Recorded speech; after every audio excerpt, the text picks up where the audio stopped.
Hello everybody, we are back. It's been a lovely couple of days. Spent some time relaxing, figuring out scheduling, thinking about what I want to do for this week.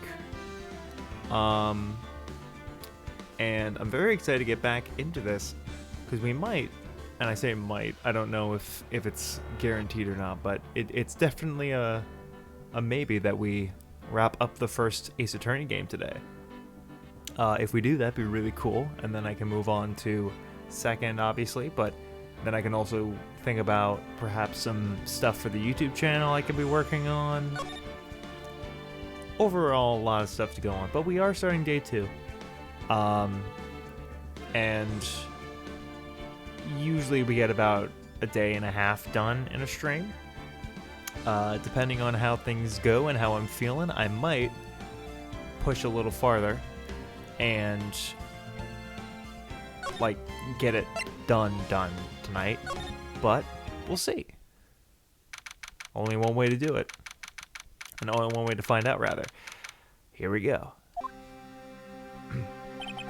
Karma? That's right, Manfred von Karma. He's the best prosecutor there is. He hasn't lost a case in his 40-year career. He's a god of prosecution, right? A god! Not a single case? He'll do anything to get a guilty verdict. Anything. Sounds like someone else I know, Edgeworth. You don't understand. I mean, he'll really do anything. Manfred von Karma is a man to be feared. That's quite a claim coming from someone who forges evidence. He taught me what it really means to prosecute. What? Just picture a prosecutor as vicious as me, multiplied by a factor of 10. So he was your teacher then, Mr. Edgeworth? Something like that. And now he's trying to get you found guilty? What a creep. Oh wait, maybe he's planning on losing on purpose to help you out. Not a chance. He hasn't lost once in 40 years. 40 years. He's ruthless as me, times 20. That's pretty ruthless. Like I said, he's a god among prosecutors. I guess that's something like Mia was to me. Speaking of Mia. Maya? Uh-huh. We could really be using Mia's help right now, don't you think? Oh. I can't. Sorry, I tried. I really tried, but I couldn't reach. You couldn't reach? I think it's because I haven't been training. My powers are weak again. Oh man, what bad timing. Or convenient timing. I'm really sorry. I'll try my best.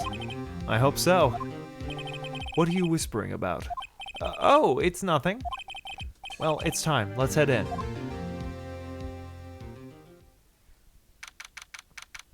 Here we go. I gotta remember evidence. Court is now in session for the trial of Mr. Miles Edgeworth. The defense is ready, Your Honor. Mr. von Karma, is the prosecution ready? Fool. You seriously think that I would stand here were I not completely prepared? Right, my apologies. He's even got the judge scared. Very well, your opening statement, please. Decisive evidence. A decisive witness. What else could possibly be required? Nothing, of course. That should be fine. The prosecution may call his first witness. What's with this guy? Is he royalty or something? How am I supposed to fight against this? I call the detective in charge of this case, Detective Dick Gumshoe. Okay, Gumshoe's first. Let's see how this goes. Describe the incident now. Okay, what do we have in the court record?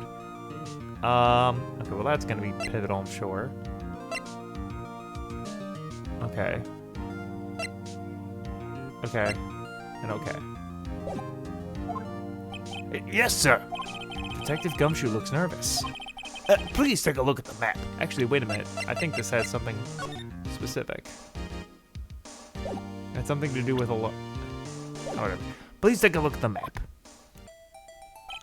The murder happened late Christmas Eve around midnight. There was one boat in the very middle of the lake. There were 2 men on the boat. Now, there happened to be a woman camping near the edge of the lake. At 10:12 a.m., she heard 2 pistol shots. Then the boat started to move. It went towards the boat rental shop. Overhead map, my bad, added to the court record. Testify to the court about the arrest, now. Wait, Mr. Von Karma? Yes. Actually, I'm the one that's supposed to be handling those proceedings. Wrong. There's only one thing you need to do here. You will slam down your gavel and say the word guilty, as that is your role. Yes, of course, you're quite right. No, he's not. Alright, here we go. A man called into the station around 30 minutes after midnight. We had headed to the scene of the crime as fast as we could. That's where we found Mr. Edgeworth. Now, I didn't suspect him of anything at all, but the next morning a body was found in the lake. So we had to arrest Mr. Edgeworth. I see. Very well. Begin your cross-examination, attorney, now. Wow, okay.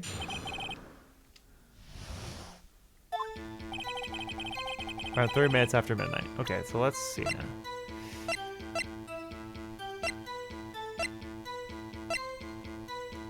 Check. We're just gonna press him on stuff. Crime fast we could. Found Mr. Edgeworth. Hold it. Did you find any clues on the body? A single bullet was recovered from the body. It was shot through the heart fatally. Judge, here's the bullet. It didn't strike a bone, so its shape is well preserved. Very well. The court accepts this bullet to evidence. Oh, well, that 2 shots. So we had to arrest Edgeworth.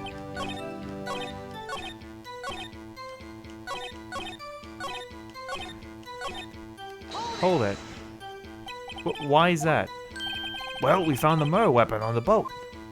The murder weapon? A pistol.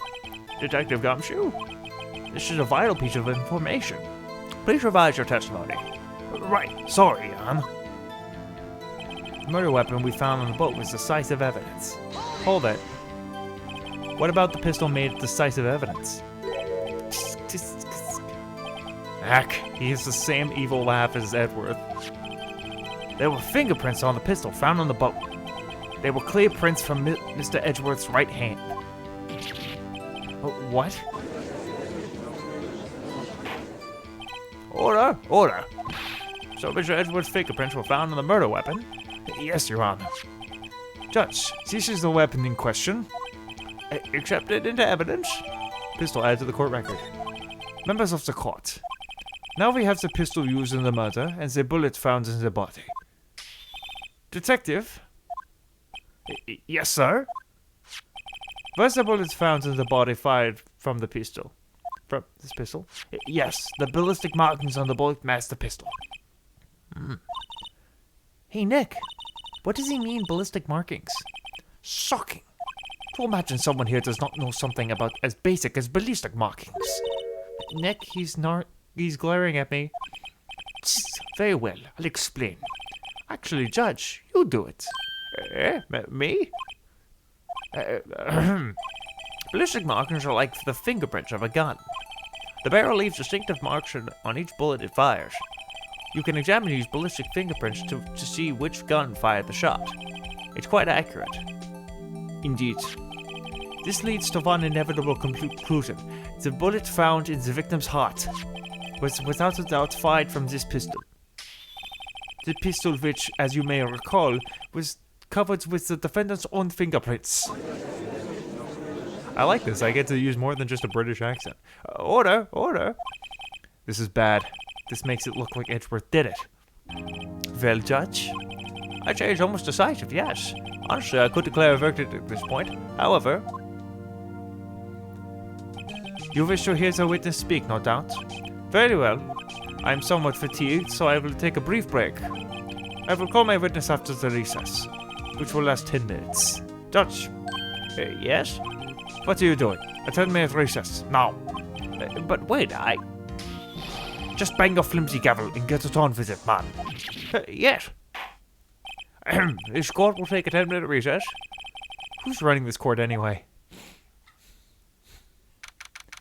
Alright. That still took an hour and 9 minutes. Those entire proceedings. Edgeworth, what's going on here? Your fingerprints were on the murder weapon. And the foggy photo makes one thing clear. The only one who could have shot the man was the person in the photo. True. Was that you in the boat? Yes, it was me. What? But you must believe me. I didn't shoot him. Then who did? I don't know. You don't know? Weren't you right there? I heard a gunshot from very close by. Then the other man fell from the boat. I can't say why, but I thought at the time that he must have shot himself. You mean it was a suicide? That's the only explanation I can come up with. Well, since there were 2 shots involved, most likely someone had shot him from a distance. Huh? How am I going to convince anyone of that? Say, Maya. Huh? What? Any progress with Mia? Oh, sorry. It's no good. I know. I'm no good for anything, am I, Nick? If I can't call my sister, I might as well not be here, right? No, I need you here. No, of course not. I need you here. I can see you're always trying to help out. Even if you don't actually help, it's the thought that counts, right? It's okay, Nick. You don't have to make me feel better. I don't know anything about trials or defense.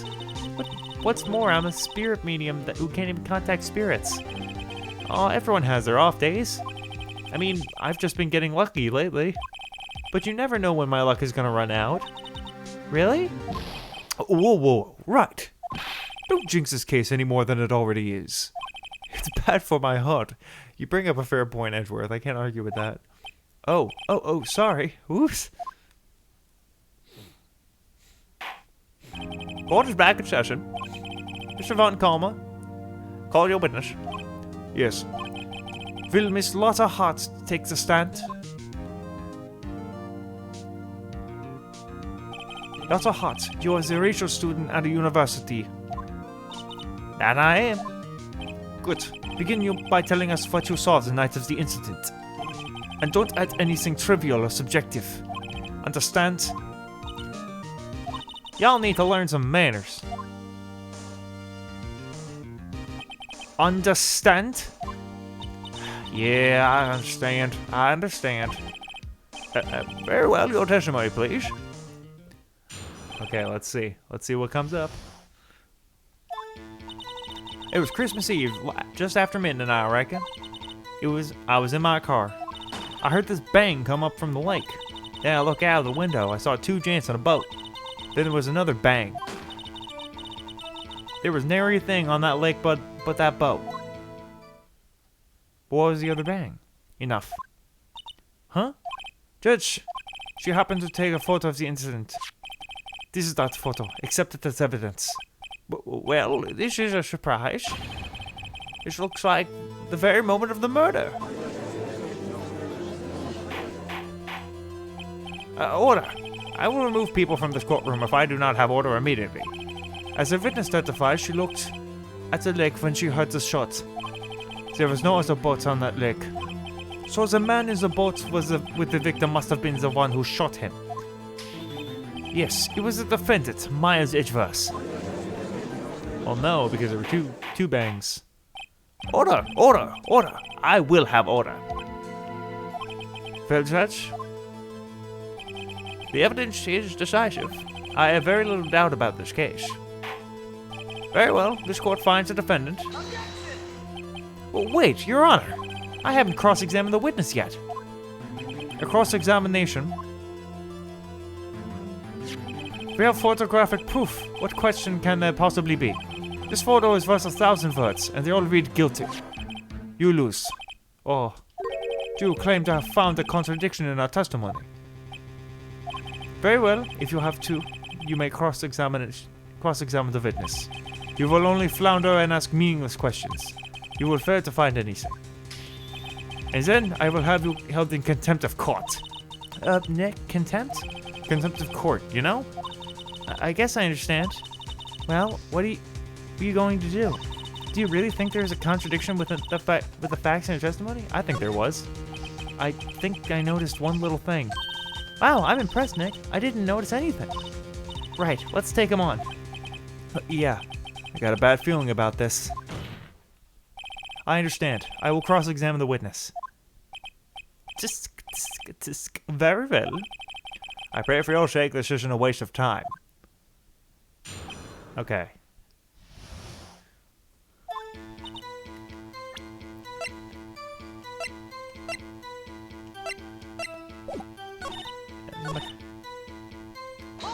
What was the first bang? So you weren't looking at the lake at the time? Nope. I looked after I heard that noise. Whoa. That's a deep voice. She said that already. I asked you to find contradictions, not leisurely chat with the witness. Saw two gents on the boat. Hold it. Could you clearly see the two men? Just look at the picture. Clear enough for you? Uh-oh. Press further. Wait a second. I wasn't asking you about the photo. I was asking if you saw the two men. Yeah, well, of course. The witnesses testified that you saw them. There also a photo. You best look elsewhere for your precious contradictions. He jumped in quick. He's hiding something. Then there was another bang. Were you watching the very moment the shot rang out? Well, yeah, sure. You're asking meaningless questions. Meaningless! Contradictions, Mr. Wright, not meaningless babble. Von Karma, I think I hate you. He's trying to keep me from talking to the witness. To what end? Probably. Hold it. Are you sure about that? Yeah, sure as a country gal can be. That sounds pretty sure. Press further.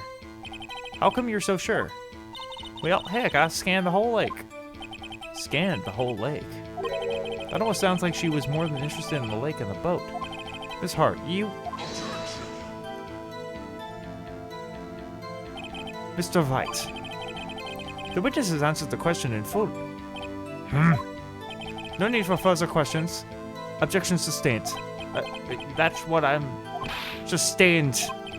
Yes, of course. Oh, great. What am I supposed to do now? There weren't any contradictions in there. Sorry, Nick. If only my sister were here. Maya's really taking this hard.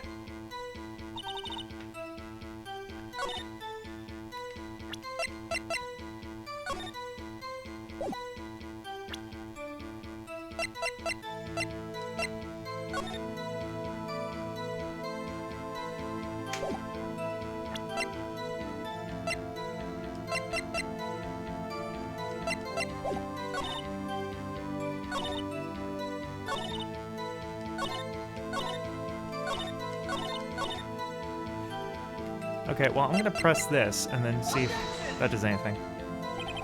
Oh, damn it! Okay. Saw two gents in a boat.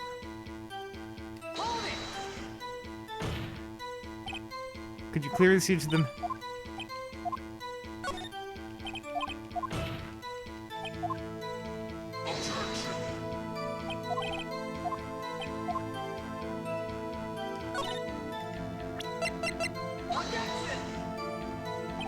Damn it! Okay, no. Nope, that's on it. Okay.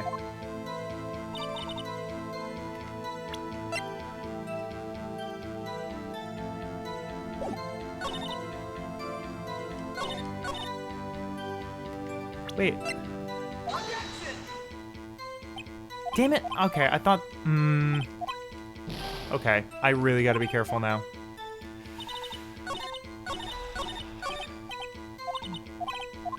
Okay, I'm actually getting a little nervous now. I was in my car. Heard this bang come up from the lake. Hold it. So...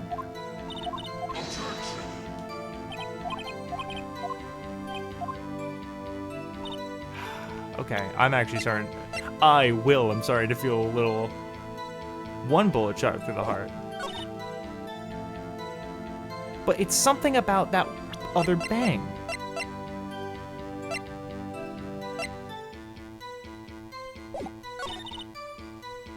But it's just about launching the other... Okay, well, I'm just gonna hold everything now. Just after midnight, say. In other words, there was no longer Christmas Eve but Christmas Day. Huh? Yeah, sure it will, yes. I know you want to find contradictions, but really. I hope the next contradiction a little bit more into trial. Witness testimony. Okay. In my car. Why were you camping there anyway? I'm a research student at my university. I was taking pictures to use in my research. What research? This all sounds suspicious. Miss Hart, could you be more specific about your research? What does the witness's motive for camping by the lake have to do with this case? The answer is nothing. I object to this line of questioning. Objection sustained. But now I'm the one who says that. Well, then say it already. Objection sustained. Thanks for nothing, Your Honor. Enough. I think we've heard all that needs to hear, Mr. Wright. It seems you are unable to find a contradiction in the testimony worth noting. But, Your Honor, you'll keep your promise, Mr. Wright. I'm afraid that I will have to penalize any further outbursts by holding you in contempt of court. And if that happens, you'll have to leave the courtroom immediately. Understood? Nick. A lot of testimony is fishy, Nick. Real fishy. I know what you mean. But if I can't say anything, what can I do? I believe we've covered the evidence sufficiently to make a decision. Then pass your judgment. Very well. Mr. Miles Edgeworth, please take the stand. Who's saying hold it? Who was that? It was me. Maya? Is something wrong? Do you need to use the facilities? No, I do not.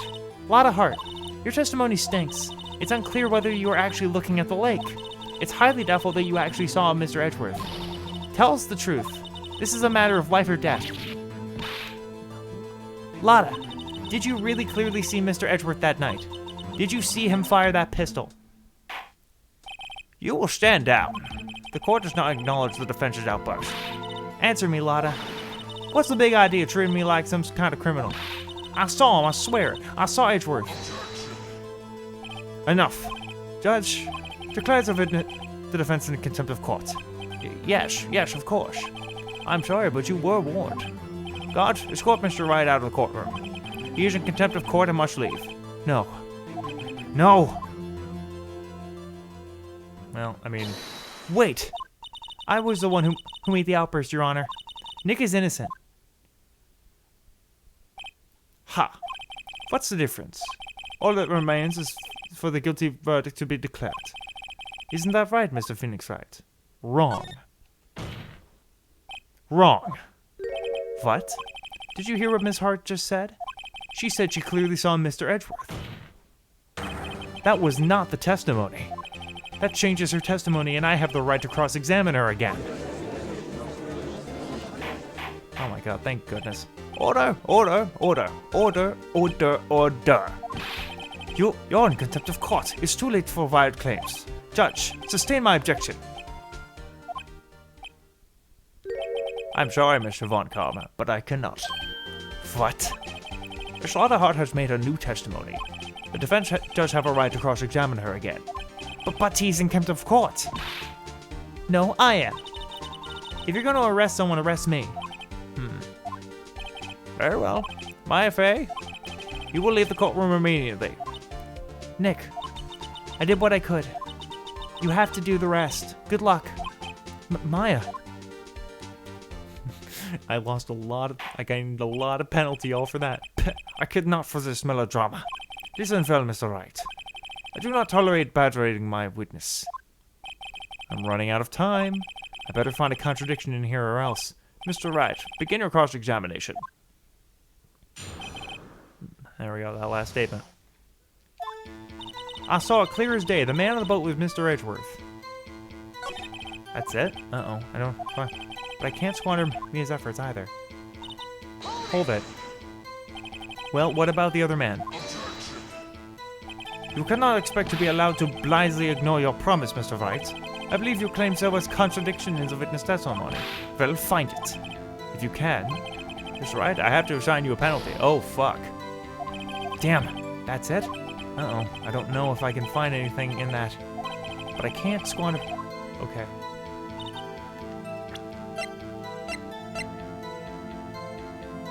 I'm going to try, and hopefully this isn't a game over.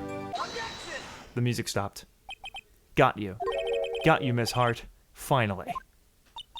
What? You got what? Look at this photograph. Every time I do, it makes me laugh. The photo I took? The very same. There's something I want you to see in this photo. It's quite clearly visible. The fog, Miss Hart. So? This picture was taken with professional high-quality film, correct? Yet even it could not capture the faces of the men on the boat. Yet you claim you saw Mr. Edgeworth. How? What? Oh my god, I have to be perfect for the rest of this. Mr. Wright has a point.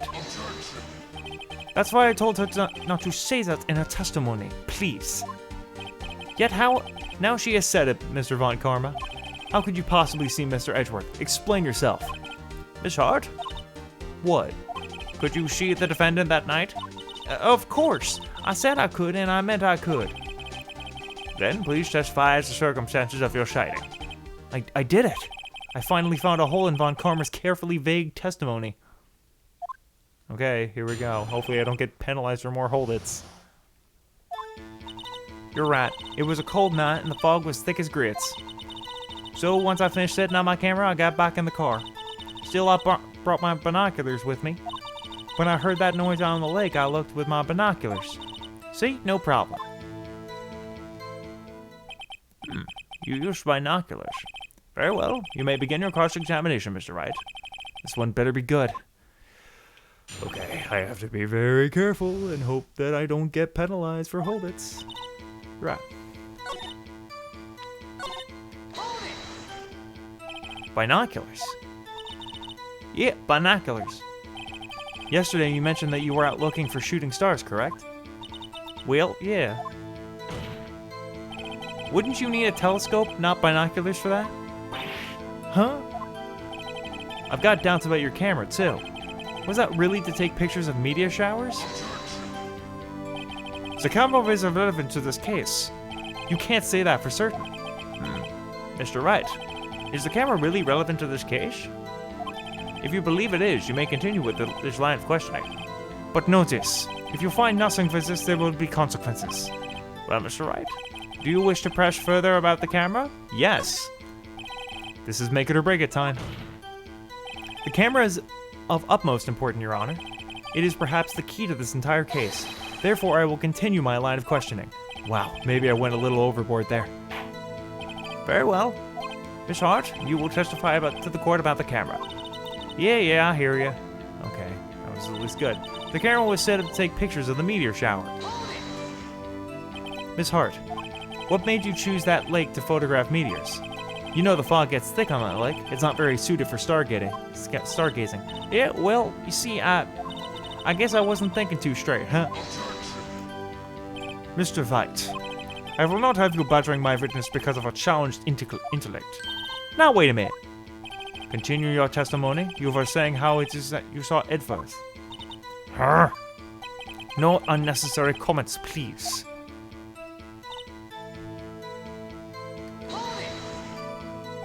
If there was a heavy fog, how would binoculars change all that?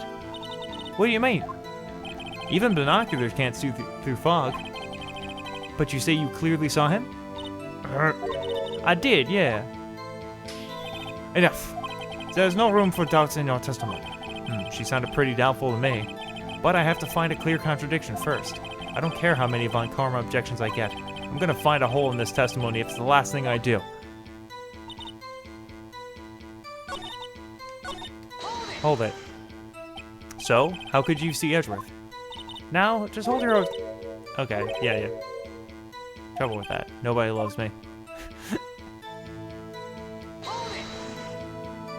Your camera? Yeah, it's got an automatic. The issue we are concerned with here is Mr. Hart seeing Mr. Edgeworth. The camera has nothing to do with this at all. Objection sustained. Alright, he's not letting her answer any of my questions.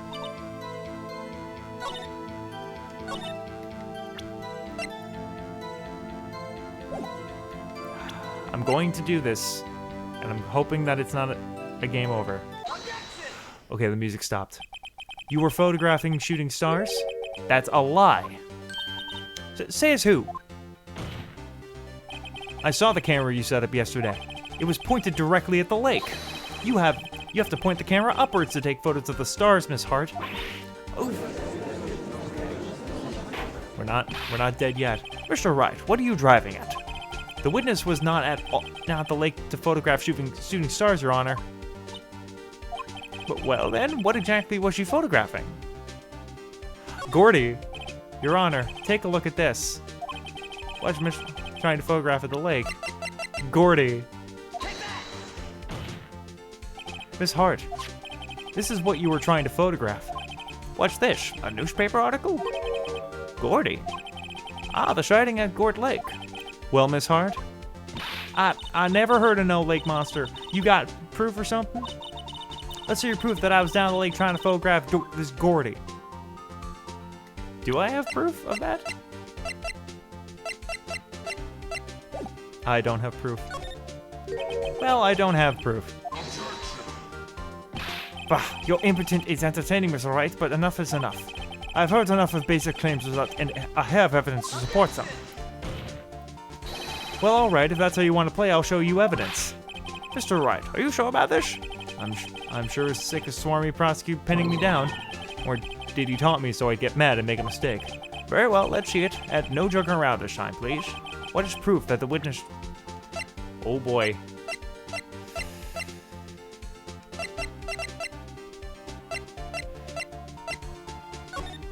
Oh boy. Alright, okay, alright. What possibly could be...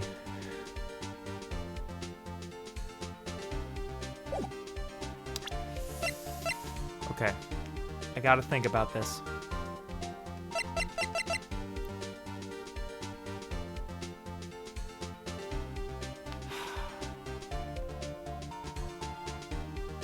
With an automatically loud noise, I'm going to present the camera. And I'm going to pray. The proof is your own camera. Your camera was set up to take photos in response to loud noises, correct? Thus this photograph here taken when the gun is fired on the lake. And here, this article about Gordy. According to this article, Gordy made a loud noise when it emerged. Well, you were trying to photograph Gordy, weren't you? That's why you had set your camera to respond to loud noises. Oh my god. Did I pull this out of my ass? Order, order. I see. I too thought it was a little strange. Yeah, sure. Well, Miss Hart? You were camping there to try and take a photo of Gordy, weren't you? Yeah. Not bad. Are all you lawyers that smart? So smart, boy, I was down there trying to photograph Gordy. You got me. So what? Huh? That don't change what I saw, does it? Exactly. What you just used several minutes of our time to prove is nothing more than the witness is an idiot who thinks that monsters exist. Hey! What is she succinctly said so what? It changes nothing. Not true. You were hiding the whole thing about Gordy for some reason, I know it. But what could it have been? Whatever it is, I'm getting to the bottom of this. Mr. Hart, or Miss Hart, whoops. Why did you have to hide the fact that you were searching for Gordy from the court? Please revise your testimony. Right, fine, I'll testify. It won't change nothing, though. Something will change. It has to. And I'm going to spot it. We are riding a thin line here. Actually, I'm not a research student at the university. I'm an investigative photographer. Imagine what a scoop it'd be if I got a picture of that monster. That's why I was camping out by the lake. But that's all I was hiding. When I heard the bang, I looked straight out on the lake. Then there wasn't much else to look like, so I watched the boat the whole time. Then I saw a flash near one of the men's hands, and I heard another gunshot. I was looking right at that boat the whole time, crossed my heart and hoped to fry. Yeah, but we're ignoring the fact that there's a second loud bang and there's not a second picture. Well, Mr. Wright, you may cross-examine the witness. The witness's testimony is unchanged from before. Whatever she Whether she is a research student or a photographer has no bearing on this case. There is no need to waste more of our time with another pointless cross-examination.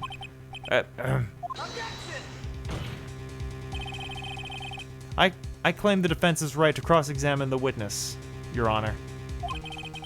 Von Karma is up to something. I know it. He doesn't want me to cross-examine her because why? Was there a contradiction? Very well. You may begin the cross-examination. You seem sure of yourself. You must have something in mind. Ha! That would be a first.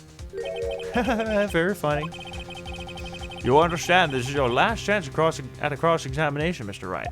If there is no problem with the testimony in time, we will let this witness leave. I will announce my verdict at that time, Mr. Wright. Understood? Yes, Your Honor. God, I feel so tense right now because I wasted a shit ton of time. Actually, no. Photographer. Is Gordy really all that's newsworthy? Heck yeah! They even had him up on the TV.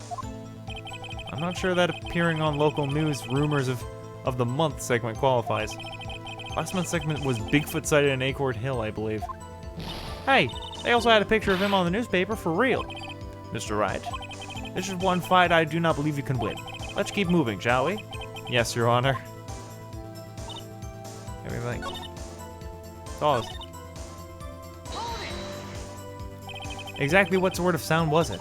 Well, I never heard one before, so I can't say before, but it sounded like a gunshot. It was a lot sharper than the sound I would have expected.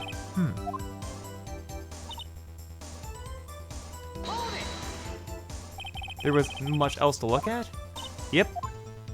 I don't know. If she heard a bang and she thought Gordy was out there, I kind of doubt she'd waste any time looking at a boat.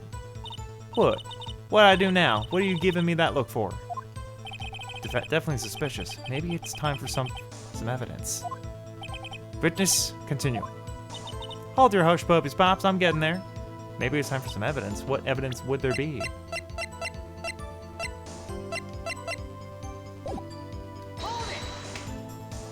Was there nothing on the lake but the boat at that time? Huh? Wait, so you're thinking maybe he was shot from some other place? I don't think so. Nope. Lake was smooth as glass and nobody was on the shore, neither.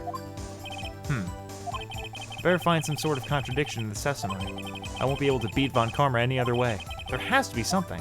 Okay.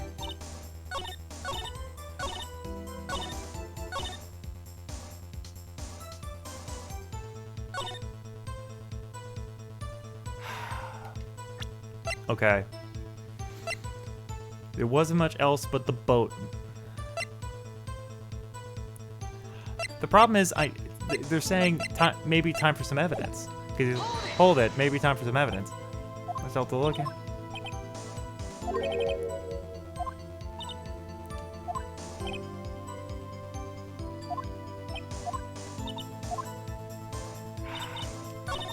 Okay, I'm gonna take the risk. Wish me luck. Oh my god, the music stopped. Miss Hart, were you really looking at that boat? What's with you? Of course I was looking at it. It was the only thing out there. Any normal person would be looking at it. I agree, any normal person would. But you are far from normal. What? Y'all want to step out over here and say that? You were camping at the lake to take a picture of Gordy. Think about it. What would you do if you heard a loud noise? You'd be scanning the lake for any sign of Gordy, that's what. You wouldn't give that boat a second thought. Ah. Okay, we're at least doing something. Hold up. Continue, Mr. Wright. You testified that you were watching the boat through binoculars. However, you wouldn't need binoculars to watch that boat. You needed them to search for Gordy, and that's what you were doing. Well? Well, now that y'all mentioned it, I did sort of take my binoculars and kind of scan the lake a bit. I mean, Gordy might be out there and y'all and all. But Miss Hart, are you saying that you were not watching the boat then? Sorry, y'all. I was fibbing, really. I thought, I could be a witness in a murder and all. I kind of got excited. I was sure I was watching that boat till now. This is totally uncalled for. But hey, You got a photograph, you got proof.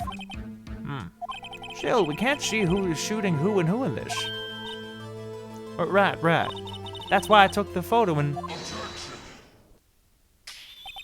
Witness? That's enough. You've had a long day, shut your pie hole. Shut my what? What was she going to say? Because she took it specifically. She took the photo and what? Wait a second. She even had a photograph to prove it. But you really can't tell from the photograph who was shooting. That's why she said she's going to enlarge the photo. She said it'll drop the quality, I might, but we should let us see who's who. She enlarged that photo. But why won't Von Karma let her show it? I've got a hunch. I bet that enlarged photo shows something bad for Von Karma. This is my chance.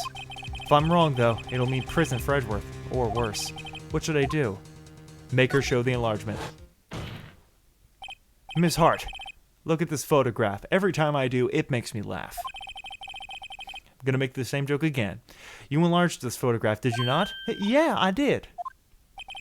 Why has this enlargement not been presented to the court? Because it does not exist. What are y'all talking about? You were the one who told me not to show it in court in the first place. You old fool. Ha ha ha ha ha. Gotcha, bitch. Gotcha, Von Karma. What is the meaning of this? Oh, what is the meaning of this, Mr. Von Karma? Miss Hart. Show the photo to the court. Show us the enlargement. Oh, we got the music. The prosecution objects to the submission of this evidence. Objection denied. It's detrimental to my case. The witness will show the enlargement to the court. Here it is. Oh, cool. We still cannot see who is firing this. It could be the defendant, or maybe it's not. Regardless, I'll accept this as evidence. Okay, here we go. Lake photo add to the court record. Happy now, Mr. Wright? There has to be something. You asked for the enlargement, you got the enlargement. And little good it has done any of us. That's why I've requested she not show it. I suppose this means the cross-examination is over, obviously. Then I would like to close the cross-examination of Miss Lotta Hart. And none too soon. That was a flagrant waste of my time. Mr. Von Karma, do you have anything to add? I stated everything I needed to when this trial began. Decisive evidence. A decisive witness. What else could possibly be required? Nothing, of course. Then I believe it is time for me to declare my verdict. Wait, it's not supposed to go like this. There has to be a clue in this photo somewhere. This is bad, real bad. What should I do? Wait. It's a different gun. It's a different gun. Right? I think that's a different gun. Object. Your Honor, there is something decidedly strange with this enlargement. Okay. What might that be? The gun, probably, right? Mr. Wright, you will show the court what you mean. What is about this photo is strange. Okay, here goes nothing. Show the... What's wrong about this photo?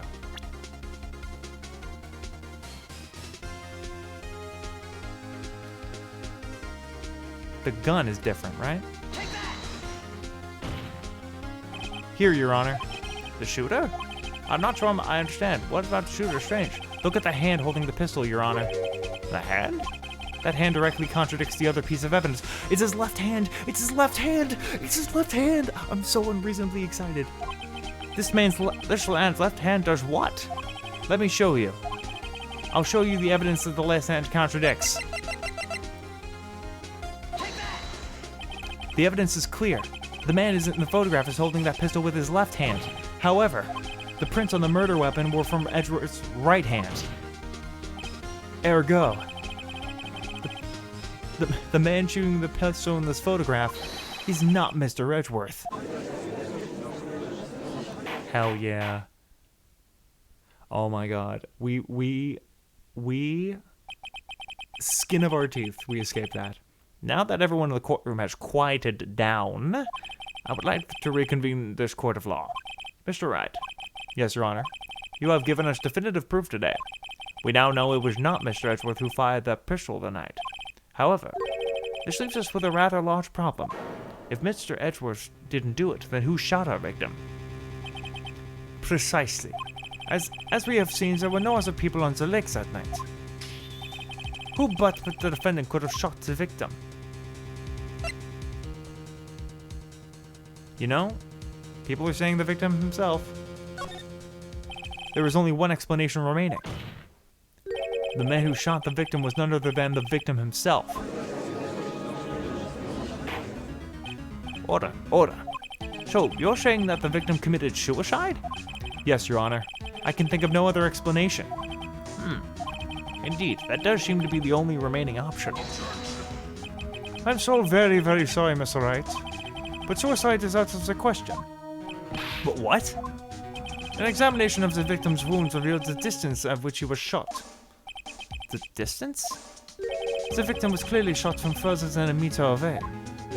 A meter? That's 3 feet. Further than a meter away. There's no way it could have been suicide. Order, order. Mr. Von Carla, are you sure that accuracy of your data?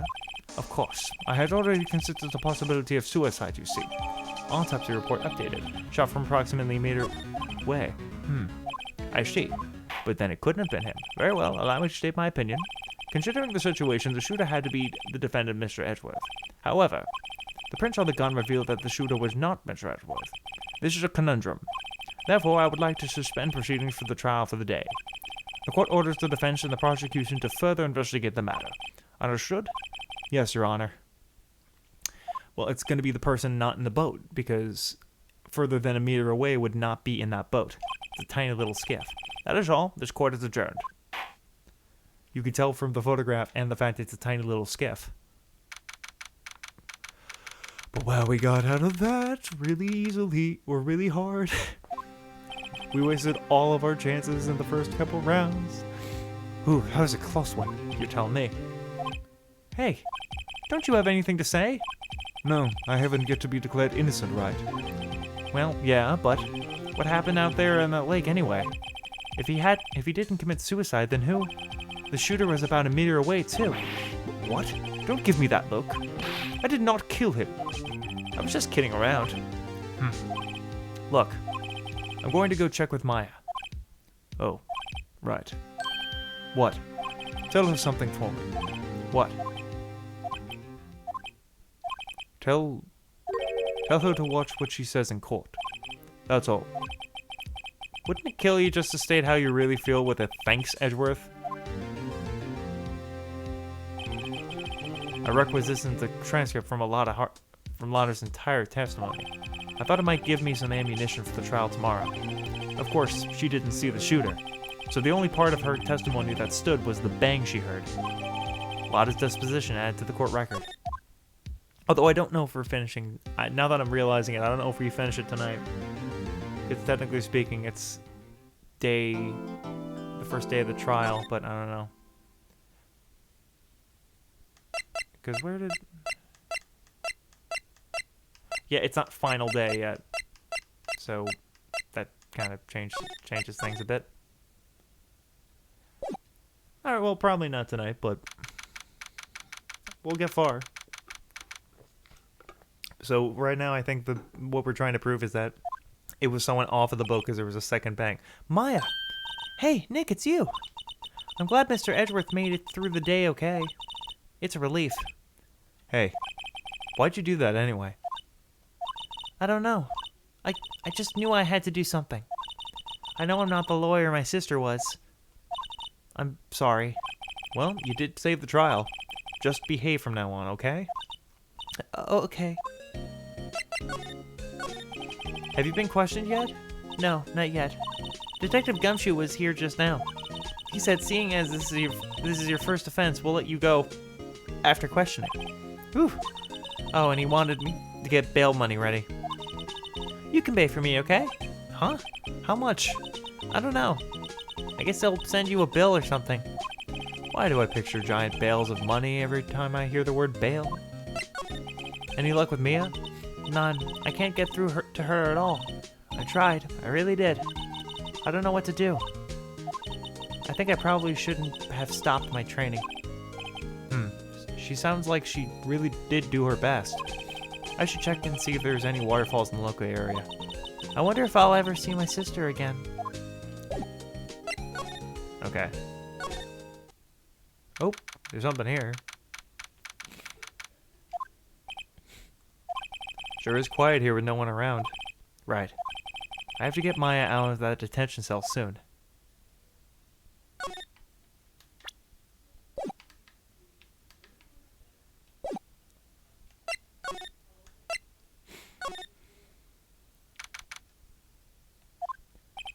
There are fewer there are fewer than there were yesterday, but the cops are still around the park. I wonder if Detective Gumshoe is here today.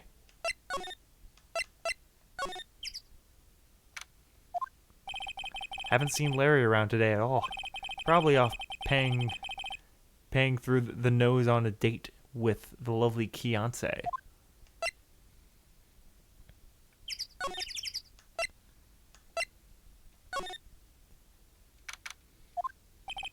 Looks like the boat rental shop is closed today, too. Check the size of the boat. There are some boats floating on the dock. The murder took place in the boat from the dock. Apparently, the police took away the actual boat that was used that night. Indeed, there's a space for more than one boat on the dock. Okay. So that's kind of done. Let's see if there's the Gourd Lake Woods. Oh, hey, Dick. Hey, Detective Gumshoe. Hey, pal. The trial today. Yes? What about the trial? Well, I was gonna say good show, but it wasn't really all that. Though you did save Mr. Edgeworth, I guess. I just wasn't sure to thank you, you know? Thanks. Detective Gumshoe? Any idea what strategy Von Karma is playing for tomorrow? It sounds like he's bringing another witness. Another witness? Oh, right. He said something about that in the trial today. There were 2 witnesses. That is all. I was wondering, when did he say that? I was wondering who that other witness was. Who was it? Sorry, pal. As much as I'd like to, I'm not at liberty to divulge that information. Right. Oh, right. I wanted to ask you something about Edgeworth. What's up? Is he afraid of earthquakes? I've never heard anything about that before. Mr. Edgeworth doesn't talk about himself too much, see? But there's one thing that's as clear as day. Him hating crime the way he does, and him becoming a prosecutor, and him becoming scared of earthquakes. It's all started with that incident. The DL6 incident? Yep, that's the one. 15 years ago, when he saw his father shot before his very eyes. He still feels the pain now. You can see it in his eyes. I wanted to talk to you about Maya Fey. Huh? She's not out on bail yet? That's strange. I told them to let her go as soon as they had their report written up. Man, I don't know what would have happened in that courtroom if it weren't for her. Seeing her getting dragged out by the bailiff, I'll be honest with you, pal, I shed a tear too. Mr. Edgeworth, he was so moved I saw his lip trembling. Really? Cold as ice, Edgeworth? He was really grateful for what she did, you know. I'm going to head back to the station. I'll get the report on Maya to get her out of there as soon as I can. Thank you. Oh, wait. I was wondering, how much is bail going to be? Don't worry about that. Mr. Edgeworth is posting the whole amount. What? Edgeworth? Didn't I tell you? He's grateful to her for what she did. All right, pal. Well, don't forget to pick her up, okay? Maybe I can get Edgeworth to pay this month's rent, too. Can you raise the third point? Lies cameras usual, even enough. Alright. So we can go get her now.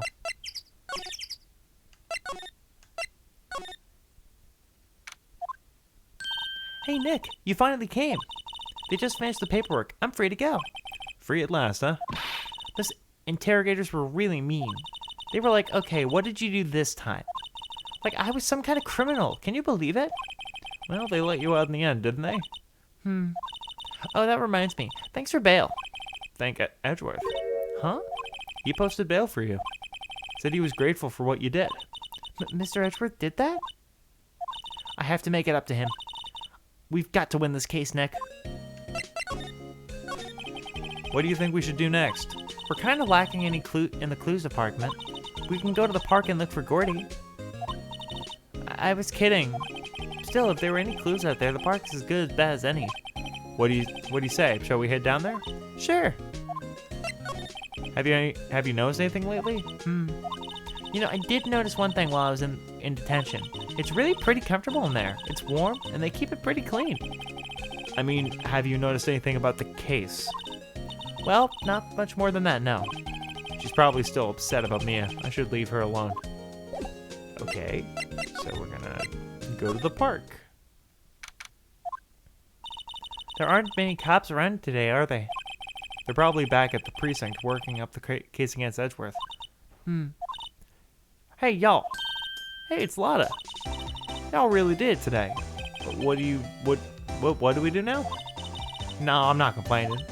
See, I did a little thinking, a little self-reflection, you might say. I realized that being a witness is my big responsibility. Then I just went up there and started blabbing any odd thing that came to mind. Lotta. So you see, I want to make it up to y'all. Make it up? What did you think of the trial? To be honest, I was doing it half Just to say I'd been a witness, even though I didn't really see anything. I kind of convinced myself I had, though. I'm sorry. I know I caused y'all a lot of trouble. Well, memory is tricky. Vague thing. Memory is a tricky, vague thing like that. Oops. Yeah, I sure know that now. I'll be fine the next time I witness a murder. Right. You mean the first time you witness a murder? What about Gordy? Rat. Well, the way I figure, the trial's only stoking the flames of Gordy's fever. I got my exclusive photos and rocket to stardom. All right, Lotta, you go, girl. I wish you could be an investigative photographer too. Finish your spirit medium training first. Lotta, what do you mean by making it up to us? Well, you see, actually, I got a bit of information for you. What? That Von Calmer didn't want me to say nothing about it. But what information? Now we're getting to the heart of it. See, I reckon we might be able to do ourselves a little exchange. Exchange? I thought this was a make it up to us. Right. I propose a little exchange to make it up to you. What? Information don't come cheap, my friend. Hey, I see you thinking, my, how unsophisticated these southern folks are. It's written all over your face. Let me ask you, most southerners are way more sophisticated than y'all. I'm just the exception, okay? Well, what will it be? We got a deal or not? What do we do, Nick? Deal.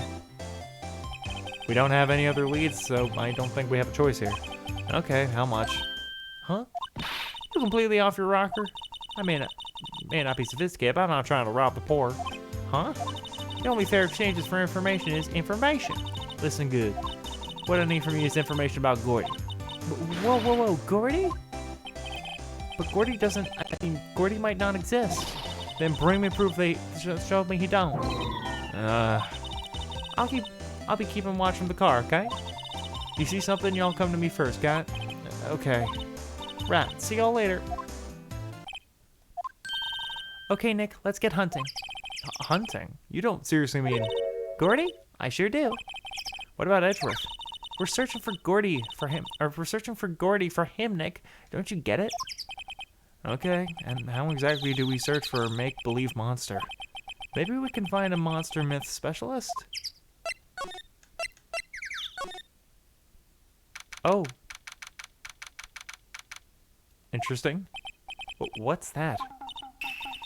The Steel Samurai, Nick. Yo, Maya. Larry, what the hell is that?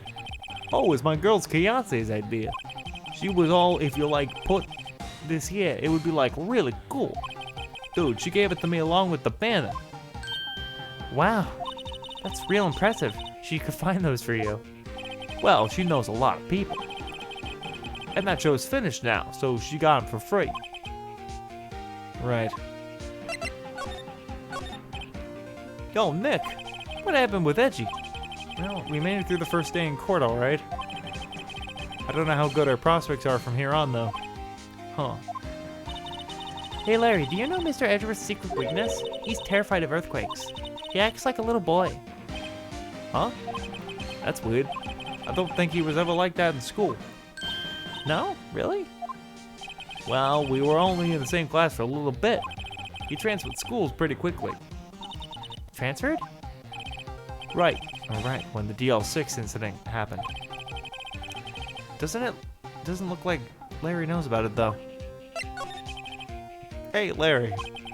When did you get that big thing? Huh? Oh, the big guy?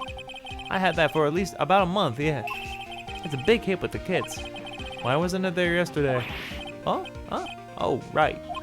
The compressor was busted. Compressor? Yeah, it was a little unit in my hot dog stand. Hot dog stand, excuse me. That's why I used to put it in the Hot Steel Samurai. It broke a little while ago and I sent it in for repairs. Oh. And here I thought you'd inflated it by yourself. Doesn't that Steel Samurai look a little out of praise? I mean, it's huge. I mean, I guess it's good advertising. Something about this Steel Samurai just doesn't work for me. Huh? Really? It looks pretty well made to me. Still a novice, aren't you, Nick? Really? Really? Really. True connoisseurs like Cody and me don't fall for this kind of stuff. These Steel Samurai fans are obviously in a league of their own. What's this machine? That's a compressor. I use it to fill up the balloon with air. Huh, neat. Just got it repaired yesterday. Man, what a drag that was. I have a feeling that's gonna come into the case somehow. Oh, something here. It's always so quiet here. I wonder if the boat shop is closed for good. Well, with the murder on the lake and all, they're probably just taking a vacation till it blows over. I get it.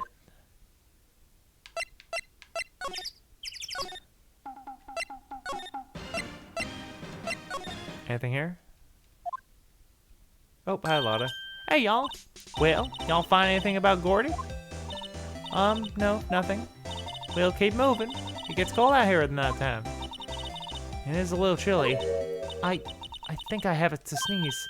Whoa, whoa, whoa. No, you don't. No sneezing. What shoo? Click, click, click, click, click. Oh, God, no. I told y'all no sneezing. See, I set the camera to respond to things a little softer than bang. It trigger on Von Karma's finger snaps now. Oh, I'm sorry. Yeah, well, sorry's nice, but what about my film? Nick, pay the lady.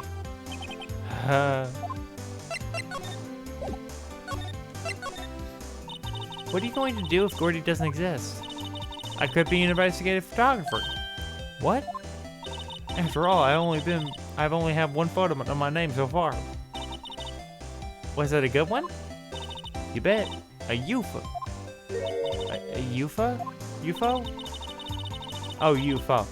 Anyway, I can't get a career-making photo this time around. And that's it. I'll quit. Go back to school. Huh? So you're really a university student? Yeah, well, I'm taking a break for a bit. I'm backpacking through Europe. Right.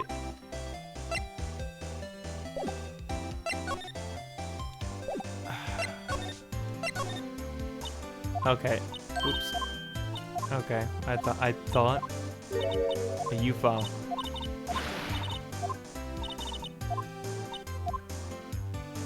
Whatever.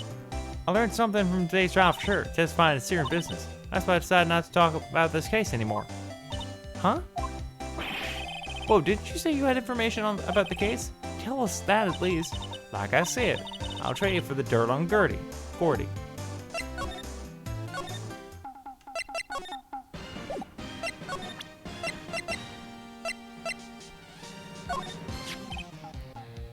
That's the guy that's selling my hot dog faster than I could cook them. Do you think Gordy really exists? Nah, I think somebody probably saw something else and just thought I was Gordy.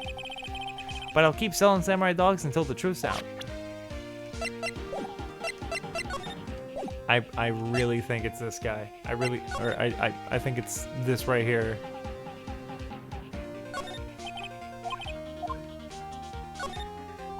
Wow, Gordy Lake is really big. Yeah. Say Nick, why is it? Oh, okay. There's all this.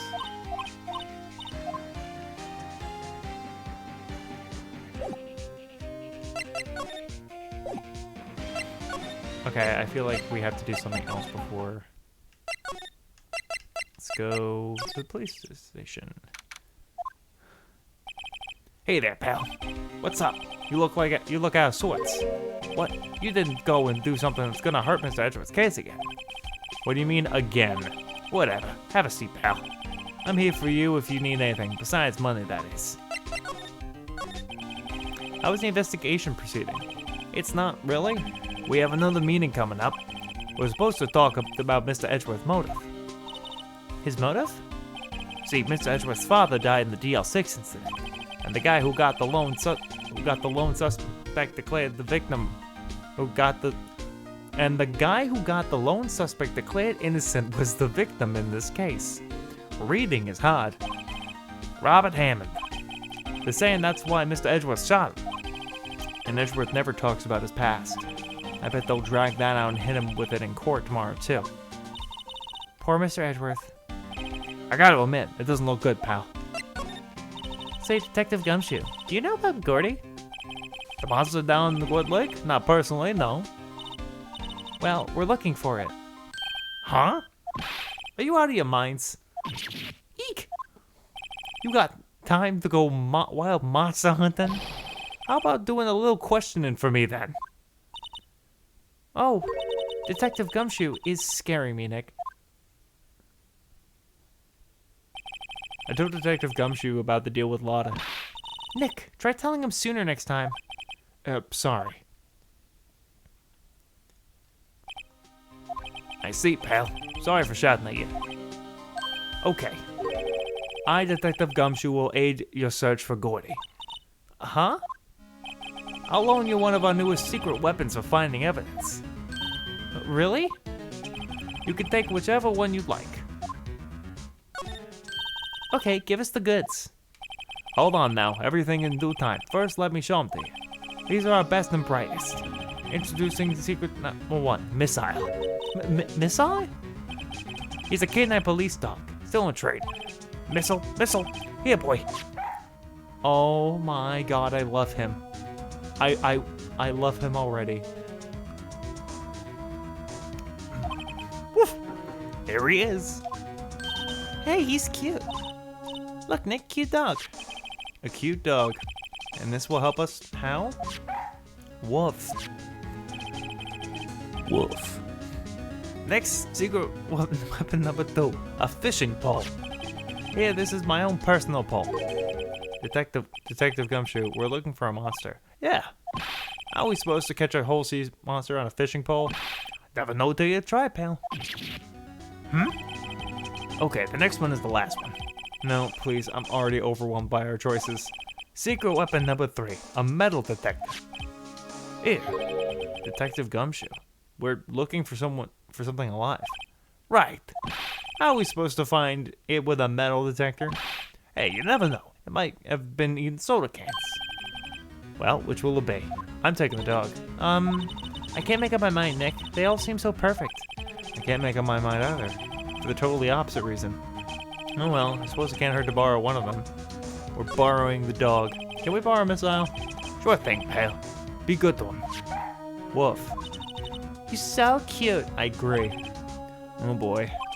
Canine unit. Missile borrowed from Detective Gumshoe. I love him. Let's go. Actually, is there anything more to talk? No? I didn't think so. Let's go to the park. Let's go to the park with the best boy. Hey, Nick. Missile's been acting strangely. Missile? Oh, right. That little creature of the detectives. Nick, shut the fuck up. That's a cute-ass dog. Hey, I love little doggies. Good boy, good boy. What's wrong, Missile?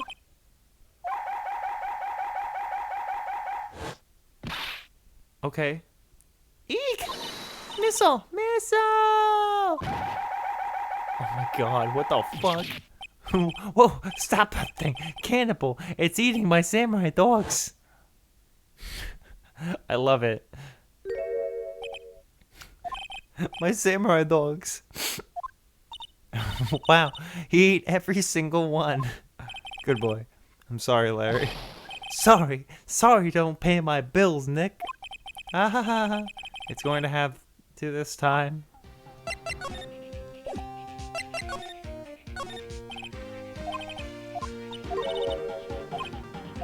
Oh my god, I love that. We're just gonna move now. Nothing here? I love it. I love it so much. Okay. Boats. There's filling dive merger place apparently, blah blah blah. Okay, let's see what the boy has to say. More forest off that way.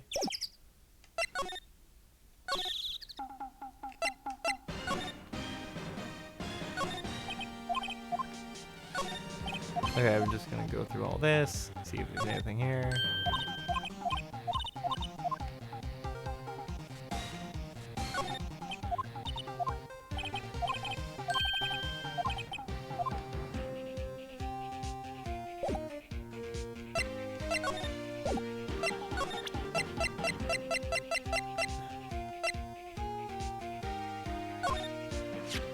Hey Larry, look, it's Missile. Isn't he cute? Keep that mother away from me. What am I gonna tell the big boss? There's a big boss in charge of your hot dog stand? Nick, maybe the stand is a front for a mafia money laundering scheme. Maya, I think you should probably try to look up a little sorry about what happened. Oh, right. My poor dogs.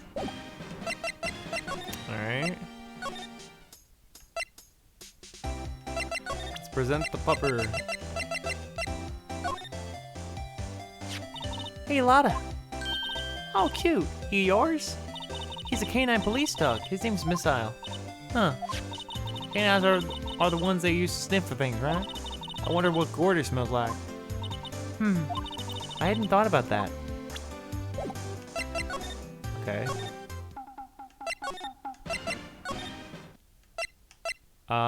We can't present anything there. Okay. So what now?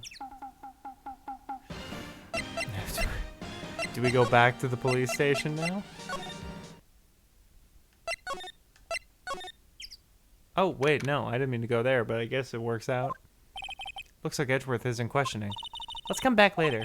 Guess so. Okay, cool. That was awesome. Detective, can we put other things? Yeah, sure, pal. But I have to take back the last one I let you. Policy. Hey, take a pick. Which one will it be? Fishing pole. Can we borrow the flimsy-looking fishing pole? Sure thing, pal. Oh, if it breaks, be sure to dispose of it properly, okay? Right. Fishing pole borrowed from Detective Gumshoe. Okay, so let's move back to Gord. I feel so bad.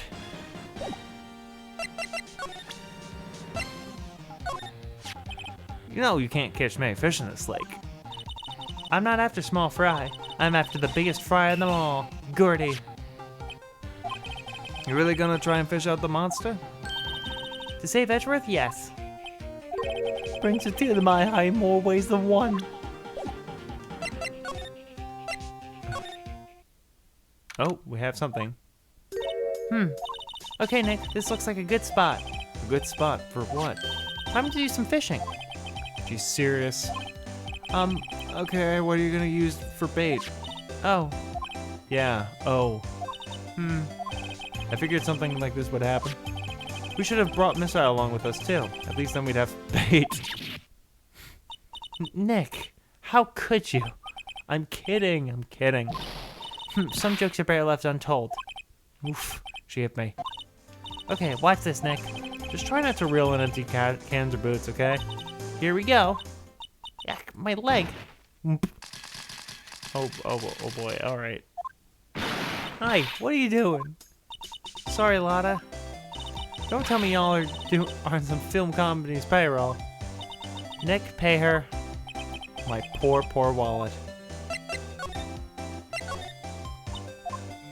Oh, okay. It's the same thing I had.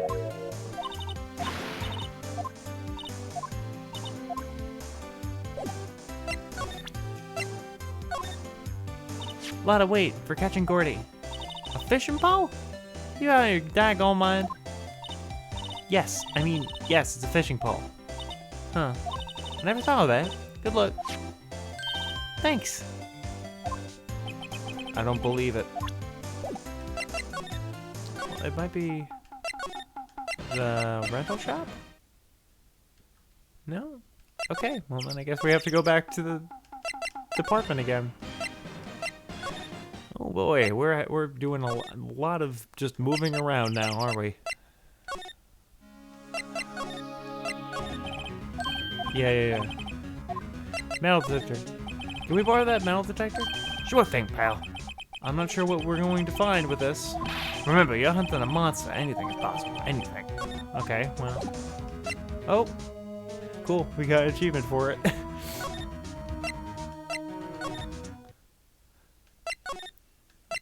I mean, I can't really complain that much, I guess.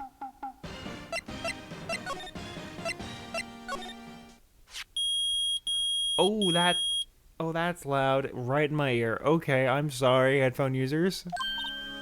Nick, it's beeping. Those metal detectors found something. Sure is loud enough about it. Whatever it is, it must have been in those bushes. Go check it out, Maya. Why do I have to check it out? Nick, look. Huh? An air tank. Huh, the valve looks broken. I thought it was Gordy. Maya, first of all, why would Gordy be in the bushes? And second of all, why would the metal detector react to a sea monster? Oh. Huh? There's something wrapped around this air tank.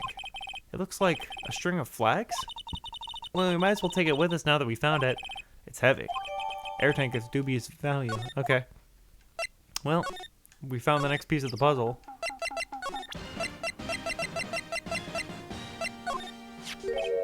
What? An air tank? What about it? Larry, I wanted to ask you about this tank. Is it yours? Say, is this air tank yours?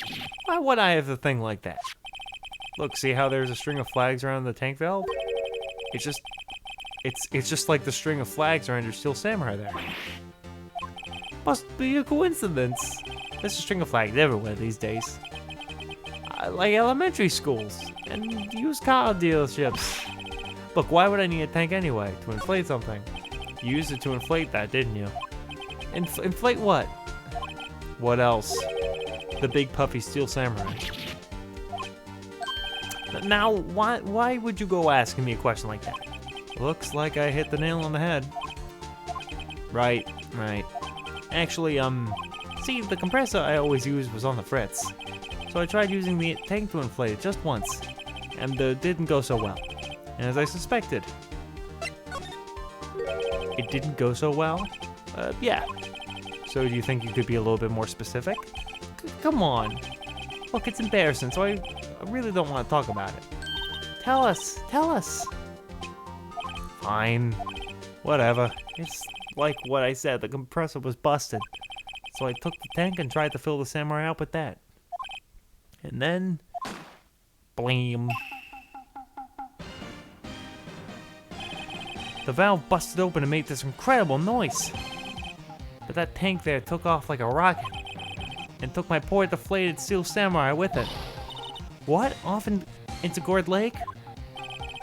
It sure scared me out of my gourd, that's for sure. So the tank and the Steel Samurai you were trying to fill up flew away. What happened next? Well, all that happened on the 20th or so. 20th, a week ago. Now, as far as I could see, the tank went flying out into the lake. So I went out every night on the boat looking for it. I mean, Kianse gave me that Steel Samurai after all. And when did you find it? Just the night before it last. But it flew way out there. It took me 4 whole days to find it. The night before last. The night of the murder. Sorry for not telling you, Nick. Actually, I was here on the night of the murder. But you see, I went home before midnight. So you didn't know about what happened? Nope. That's too bad. It's not all bad. We solved one mystery at least. A mystery? Maybe we should go tell her.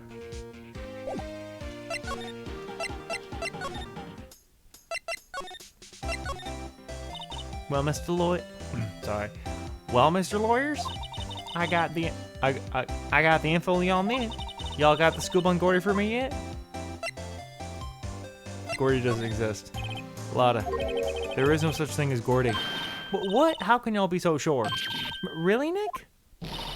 Y'all got some proof Gordy doesn't exist? The proof that Gordy doesn't exist is here. Of course I have proof. No lawyer worth his badge could make a claim without the proof to back it up. Here's the proof that Gordy does not exist. Take that. Larry's air tank? What are y'all doing with an air tank? This is Gordy. Excuse me? But what exactly are you saying, Nick?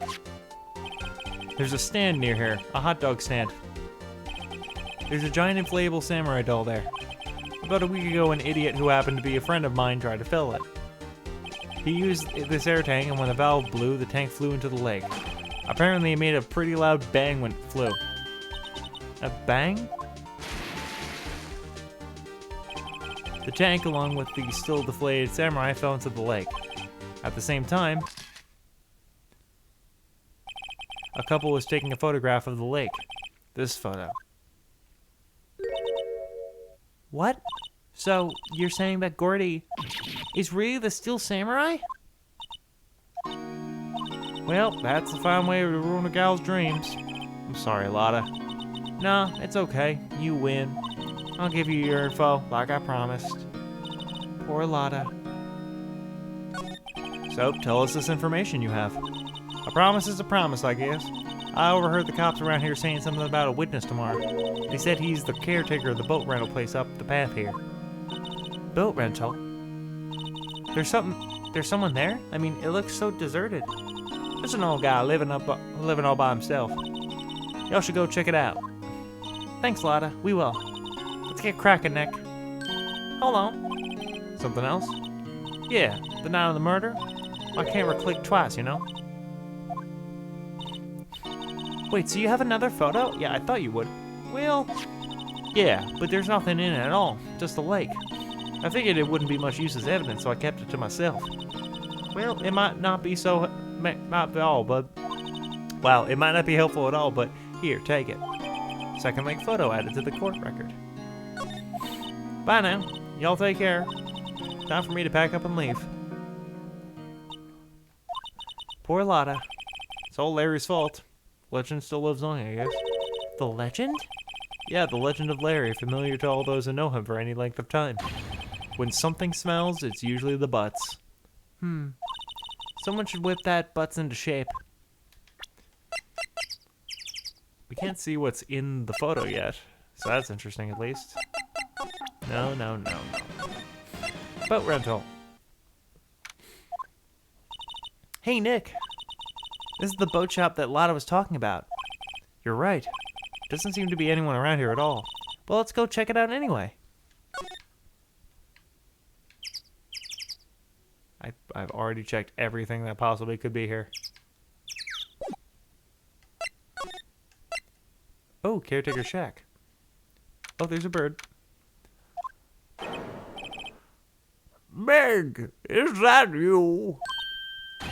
Hey, is that Keith with you? Where have you two been? I've been worried sick. Nick, you handle this. I think I'll leave this one up to you, Maya. Meg! Yes? Finally made up your mind, have you? My mind? You'll run the pasta shop when I'm gone. pasta? Glad to hear it, glad to hear it. You make your old man proud. When you kids left the house, I didn't know what to think. How am I supposed to keep this place running, an old man like me? Polly, the kids are home. Hello, hello. Ah. Nick, what was that? A parrot, the one on that perch. Keith? Hey, Sumi, nice to see ya. And no, you're not late. We got past the first part of the trial by the skin of our teeth. But, no, otherwise we're all good. Yes? I leave the wet noodle in your capable hands, Sonny. Nick, what's the wet noodle? Based on the available evidence, I say it's the name of his pasta shop. That's a relief, isn't it, Polly? Hello, hello. Yep. Oh, okay. This guy, apparently. You fell asleep. I guess he's relieved. We're gonna examine.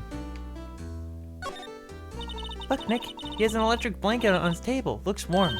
That's a great idea. We should do that in the office. We can sit down with our clients, snug and warm, and drink hot cocoa. And what, talk about murders? Oh, you're a party pooper, Nick.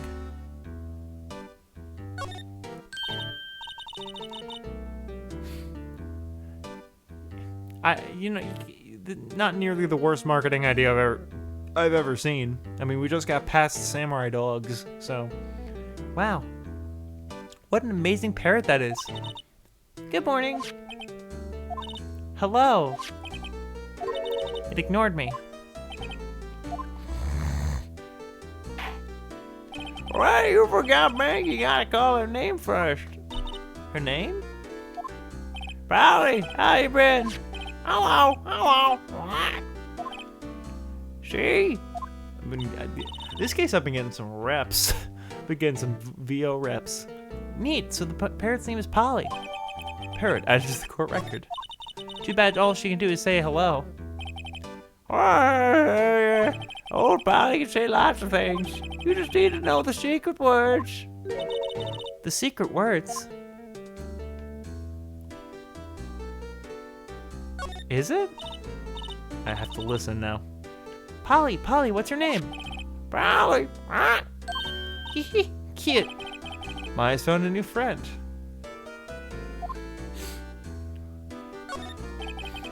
Not even in universe the worst marketing. Looks like the kitchen unit is pretty clean. Is it? I see some grime.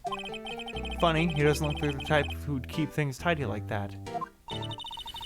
Oh yeah, I as someone who has a degree in sound recording, I will hear nothing but that for the rest of the game.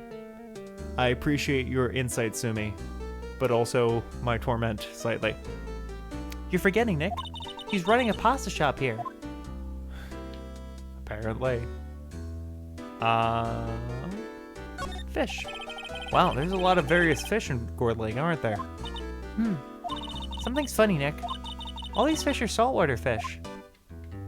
Oh, how do you know that, Maya? Wow, he has a television here too. Thanks. Look, a little safe. So we're on the I'm the next stop on the train of revelation, I guess. I don't know. But thank you for sharing. I appreciate it. Look, a little safe. It's locked. Can we talk to this guy?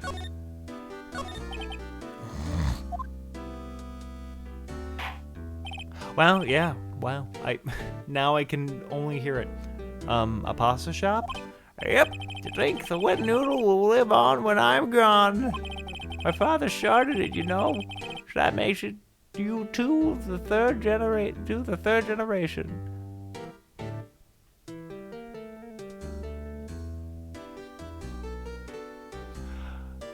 Wow. You know, I'm not surprised. If where in America were you, if you don't mind me asking? Were you perhaps in New York? That sounds like something you see in a New York gift shop. Meg, Yes? tomorrow we'll start the secrets of dough tossing. Dough tossing? You too, Keith. Yes? You'll be the best pasta wrangler the West has ever seen. Pasta wrangler? The West? Isn't pasta from Italy? Meg, Yes? you know the best pasta's always been made west of the Rockies. It's okay. I won't hold you to the knowledge of which state, but I was curious. That definitely does sound like something that might be in a gift shop of some sort.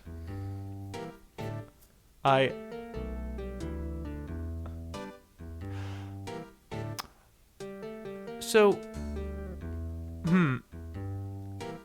Oh, West Virginia. I was like, okay, so country roads, John Denver. Okay, I hear you. I'm surprised Texas isn't one of those. Texas is usually like a big state for people outside of the country, from what I've spoken to. But right, of course, everybody knows that. Nick? Huh? How long do we have to keep this up in the All in the Family charade? This old man must know something about the murder. We're not leaving until we find out what it was.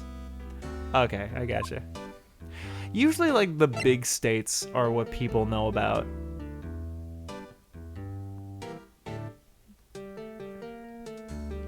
As opposed to me, who is forced to know all of the states. Well, not forced, but you know what I mean. I could pretty much name them if someone asked. Excuse me while I just snore into the microphone. Is this a boat? This is the boat rental shop, right? What are you talking about? This is a house of pasta, the wet noodle. So now that you mention it, we haven't gotten many orders for spaghetti lately. All the kids come up and say, "Yo, dude, we want to ride in one of your boats." That's why I keep them boats out there. Youngsters these days, darned if I understand them. I'm pretty confused myself. Nick, this isn't going anywhere. But this old man is the witness tomorrow, right? We've got to find some way of getting information out of him.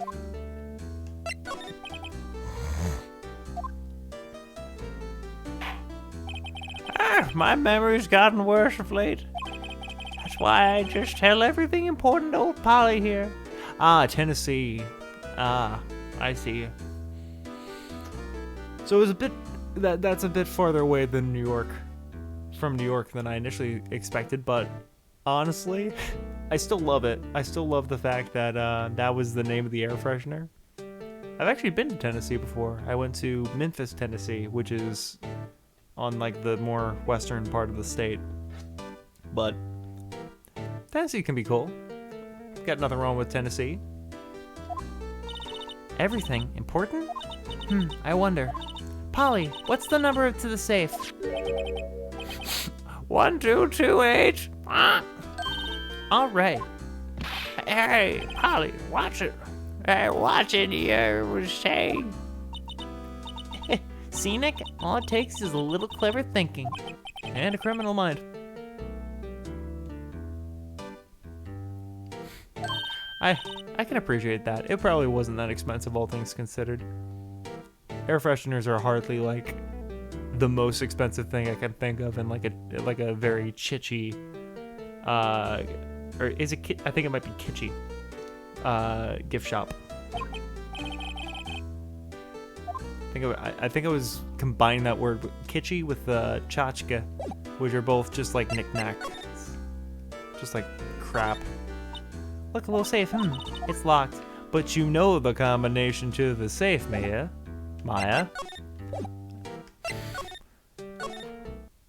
Okay.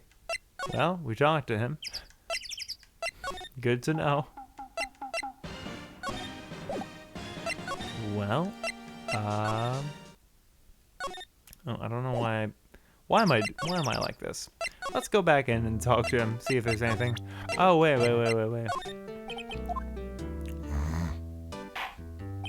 Now listen here, Keith. Remember that tricolor pasta we were talking about?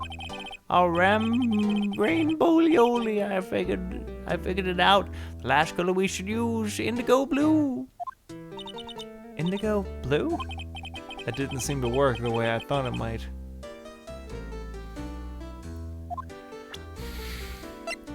I can't lie, sometimes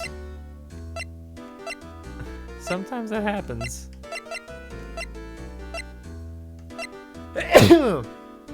Excuse me.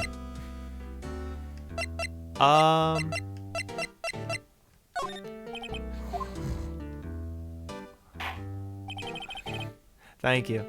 I'll show you. Okay. I try not to sneeze. I don't know what it is. Every time I get on stream, my nose gets all congested.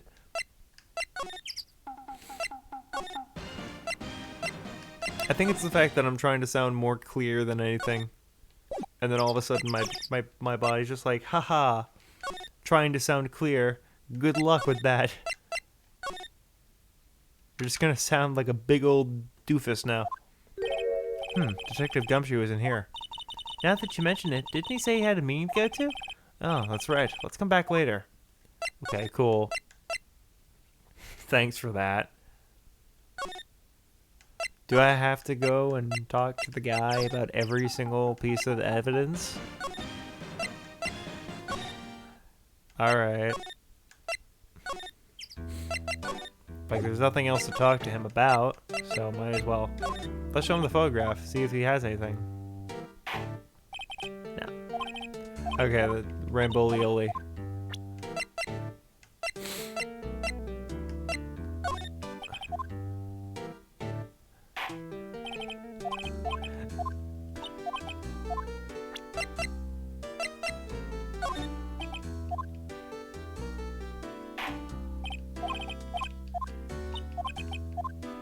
Just gonna do as much as I can.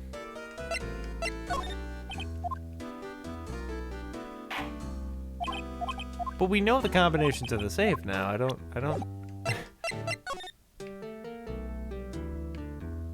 There must be something else here. Oh wait. This fishing pole looks expensive. Cool.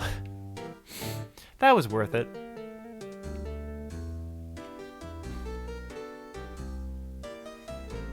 Oh.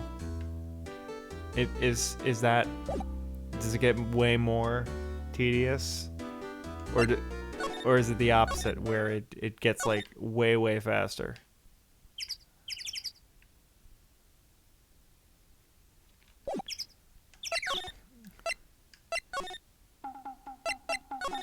Oh, boy. Okay. Well, that's cool and all, but, like, I feel like I wanna experience it.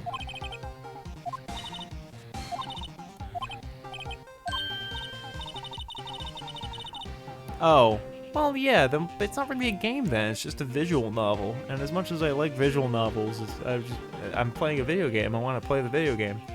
It kind of removes a lot of the tension, you know?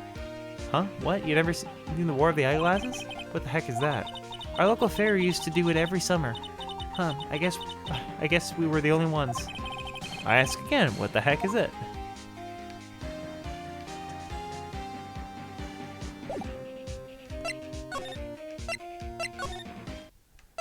And honestly, the tedium of everything is more just it's just a problem with me not knowing exactly what to do, but as soon as something clicks, I got it.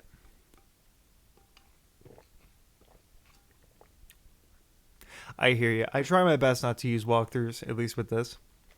The last case, though, and I'm sure you'll be able to see if you watch the VOD, we got barely through by the skin of our teeth. We had like one mistake left, and we were able to perfect it through the remainder of it. Fresh air. I gotta say, freedom feels great. Behave yourself in the courtroom tomorrow, okay? Misbehaving's so much more fun. It's not going to be so much fun when Edgeworth refuses to pay your bail again. Right, I'll behave. Oh dear. Well, what should we do? I don't know. I've been in detention this whole time. I think I'll let you decide what we should do. Deal? Any ideas? Well, any thoughts you want to share? Well, I was in detention all day. I think I'd like more time to think. Or am I? She probably thought Mia was about Mia the whole time she was in there. Okay, then I really don't know what to do now.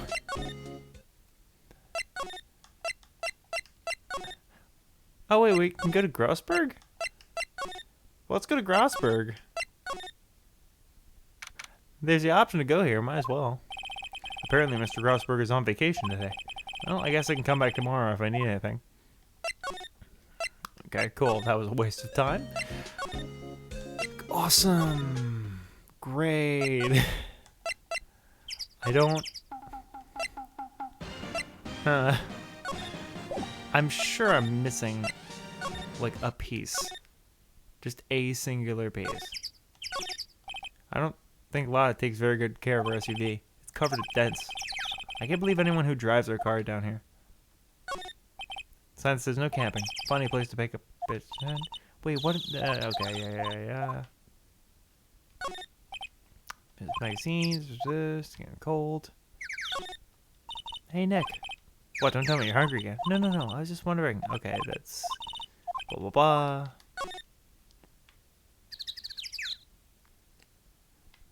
Something's off. I'm sure something is what I'm missing, and I apologize to my audience who must sit here and watch me. That's true, but he is in Capcom. He is in Capcom versus Smash, or Capcom versus Marvel. So he is in a fighting game. Oh wait, that's a lawyer's badge. Oh my god, I can't believe the lawyer's badge came in clutch. Yes, it is. I don't believe it. This old guy is the first person to recognize my badge. That's true. But mods exist. I get it. Huh? Yep. I got you figured out now. You're not Keith. Nick, now's our chance to clear things up. Sir? No, I'm not Keith. And I'm not Meg either. We're here to investigating a murder that took place on the lake the other night. That would be a fight I would pay to see. I would love that. Please help us. A lawyer, huh? Please, mister. All right, I'll help. But on one condition. What's that? When this case is over and done, you'll run the wet noodle. Promise to run the wet noodle. Okay, we promise. Nick, are you sure about this? Hey, anything to get this case solved. Also, who wouldn't want to eat Phoenix noodles? I guess so. That's my boy. Good for you, Keith. But what? Didn't I just say... You too, Meg. Yes? Yeah, I mean, again, I'm going based off of Marvel v Capcom, but I feel like she's kind of both. Like, she's like some of his moveset, but a lot of it is Phoenix, and most of her involvement is just like victory screens and taunts and the like. You bring a tear to your old man's eye, you know. Now, what is it? What's the name you want to know? Speak up, Polly. Hello. Now he's talking to the bird again. How do we get him to talk to us? I have never played it either. I've seen a few videos about it, but yeah. Fell asleep.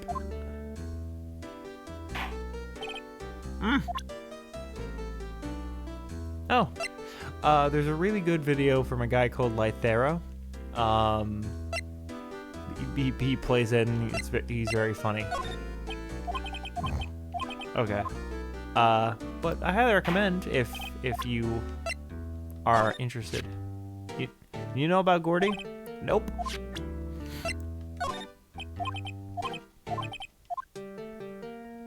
Okay. Just gonna show him every individual piece of...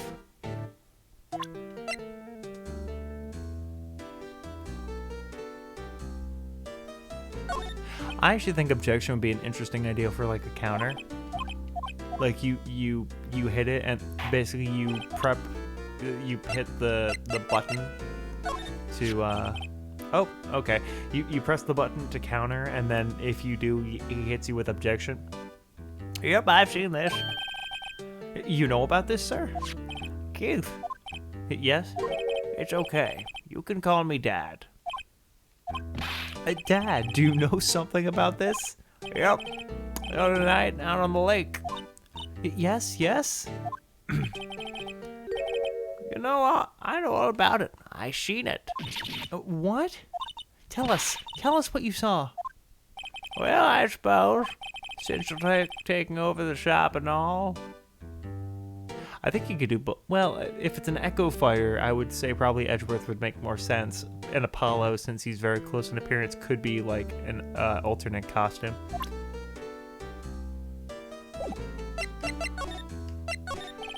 I forget the time, but it was pretty dark outside. Probably night, yep. It was after midnight, but okay. Then I heard this bang, so I looked outside. Then I heard another one, bang.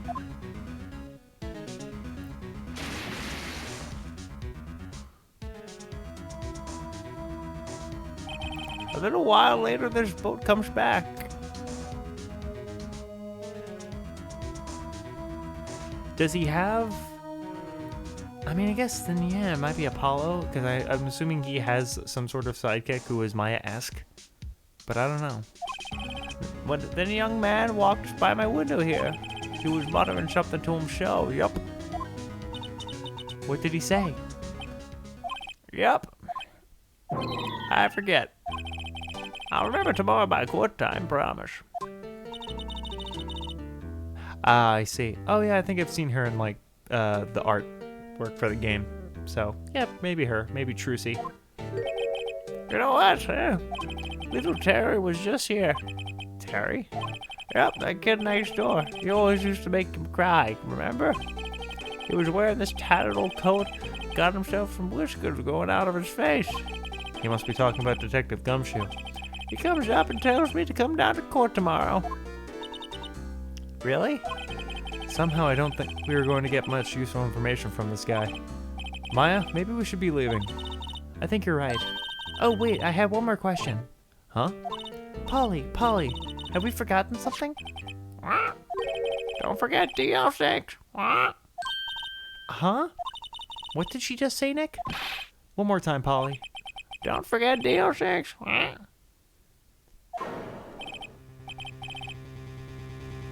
Wow, that's crazy. Hey, Dad. Oh, awesome. This is getting weird. Who is this old guy? Why would that bird Polly know about DL6? We have to figure out who that old man is. Oh, what? He locked the door from the other side.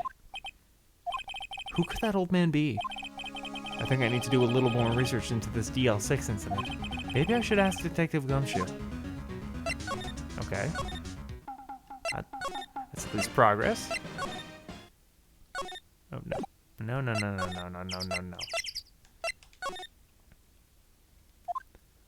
Hey, pal. Long time no see. You don't look so happy. What's wrong this time? Actually, we wanted to ask you something. Yeah? You know the boat rental shop down at Gourd Lake? Oh, yeah. The old man who runs it is appearing as a witness in court tomorrow, right? Huh? How'd you... that was supposed to be top secret. Do you know who that old man is, Detective? Actually, I don't. He's a bit of an odd bird. Haven't been able to get a straight answer out of him. I decided first that he wasn't persuasive enough to stand and testify as a witness, but we do have her. We have a picture of Missy Faye. That's what we call Miss Law Hot yesterday. As for who he is, we have absolutely no idea. Sounds suspicious.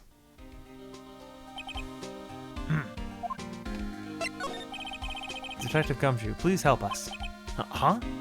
We need to know about the DL6 incident. That was when Edgeworth's father died. I can't help but think that that has something to do with this current case. To tell the truth, I don't know much about DL6 either. Well, you know what? You got one. I'm happy you got one. Speaking of Persona, I don't think I'm going to be streaming it while you're awake, so I'm sorry about that, but probably going to be streaming some Persona 3 on Tuesdays and Thursdays, since those are probably going to be days I stream during the daytime, my time. Just wanted to throw that out there because it was on my mind. Ms. Edgeworth forbade us from reading the file, so I'm afraid I can't show them to you later, pal. What? However, if you can convince me somehow that the DL6 incident is related to this case, well, I guess I'd consider opening the file up. I played like 15 minutes of 5, so tomorrow will be my first real experience to playing a Persona game, like seriously. So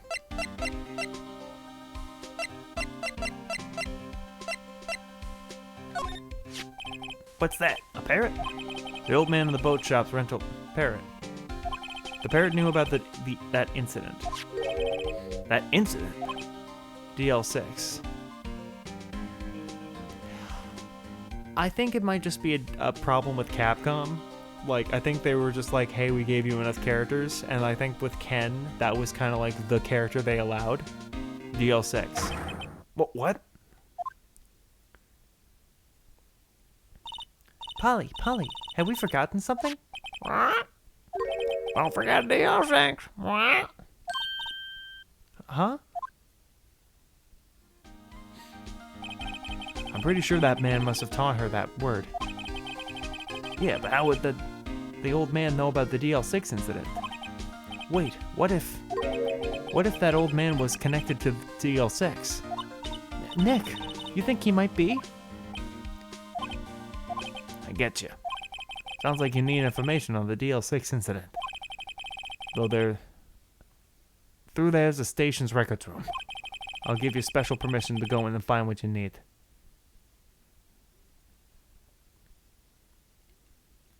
Yeah, that's true. But I think like other games that are represented in the DLC are darker than what normally would be like kid-friendly.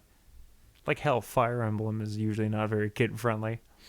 Way to go, Detective Gumshoe. All right, Nick, to the records room.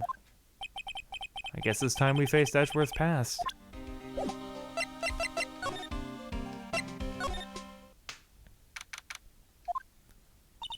Wow, it's amazing. That is also, well, I think technically speaking they're owned by another company, but I know what you're saying. I don't know.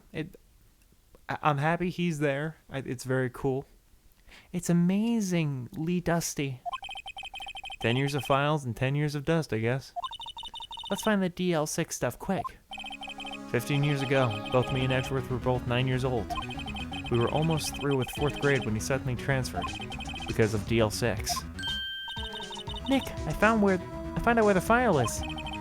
Oh, thanks. Just let me know what you want to know about the DL6 incident. I'll go get the right file.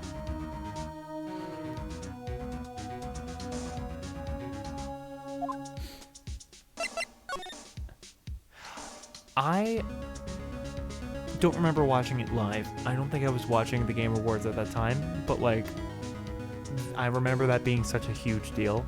Because that was like when like Smash reveals were like at their peak, in my opinion. That was when like all the craziest stuff was happening and everyone was so hype, and then near the end it just kind of burned out.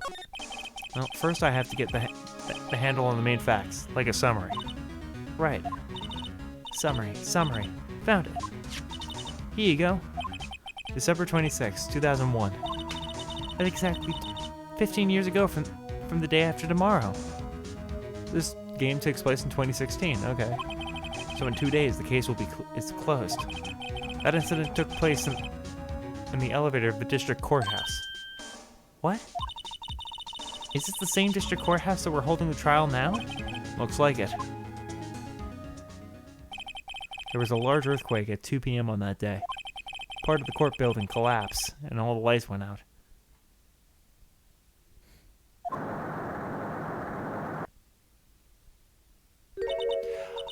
Pikmin 4 was pretty hype, I'm not gonna lie. I'm not a huge Pikmin fan, but I remember being like, but that's pretty hype. It's awesome to see. Just because it's one of those franchises that like I honestly thought was never gonna get any other love. Wow, that was some earthquake. At the time, 3 people were trapped in the elevator. It took 5 hours for them to be rescued. 5 hours. That would be scary like that, in the dark. There was a lack of oxygen in the elevator, and the survivors were unconscious. The survivors? One of the 3 in the elevator had been shot in the heart. I love that, though. That's awesome. That was Mr. Edgeworth's father, wasn't it? Honestly, I feel like I'd have a very similar reaction if Kid Icarus ever gets an either sequel or a remake. Like, I'll be honest with you, if Nintendo Direct happens and they announce either Kid Icarus Uprising coming to Switch or like whatever new console they're coming out with soon, or a sequel to it, I am going so hard. Like I'm so excited with that. I will be obnoxious with how excited I am. Which is also why I got to keep an eye out for new Nintendo Directs, because God forbid if something happens that way, I am losing my shit. He said that his father was shot before his very eyes, so Miles Edgeworth was one of the other passengers in the elevator. Victim data. Do you have data on the victim, Edgeworth's father? Yeah, hold on. Yeah, that'll be me when if and when Kid Icarus has something. Victim, here, found it. Gregory Edgeworth, 35, defense attorney. If he were still alive, he'd be 50. He had lost that day's case in court and got in the elevator with his son, Miles. Miles Edgeworth, of course. So he was in the elevator with his father. From the angle of the bullet and other evidence, it could not have been a suicide. The murder weapon, a pistol, was found in the elevator. The pistol had been fired 2 times. Where have I heard this before? Huh, it sounds just like this current case. What's going on here?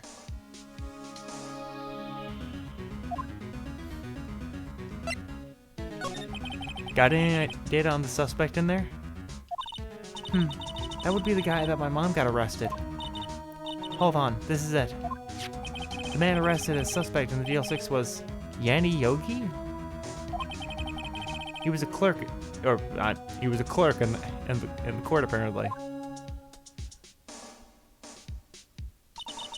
So he must have been the 3rd person in the elevator. Well, then he must have had to have done it. But he was found innocent thanks to his defense lawyer, Robert Hammond. Hammond, the victim in our case. Right. The suspect, Mr. Yogi, was oxygen deprived, so much that he had brain damage. He lost all memory of being in the elevator, so that's probably the guy. Yanni Yogi is probably the boatman. After he was declared innocent, he disappeared. Where could Yogi have gone to, I wonder? Being a boatman, he may be closer than we think. I guess I know generally what happened in DL6 now. I still don't know what sort of impact the whole thing had on Edgeworth. Nick, are we going to take the whole file? There's too much. We'll never get it out. You're right. How about we just take what we think we'll need? DL6 case file added to the court record. Okay, I can definitely see the boatman being right. That's probably all we'll be able to find here. Now, that's all that's left is trial tomorrow. I wonder how Dad will do testifying in court.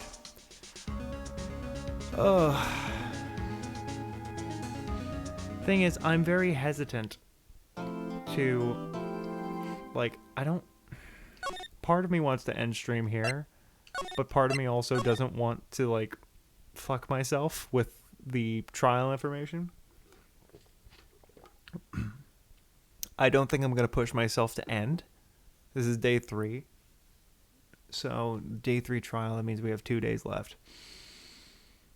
So, yeah, I'm probably just going to do this trial, and then, I'm going to do this trial and then wrap up for today. And as for the Smash reveal thing, I feel like everything at that point in time was like, oh, is this a Smash reveal? Like, there was always that tension. And then, like, as time went on, like, the things loosened up with it. No, this is not the last one.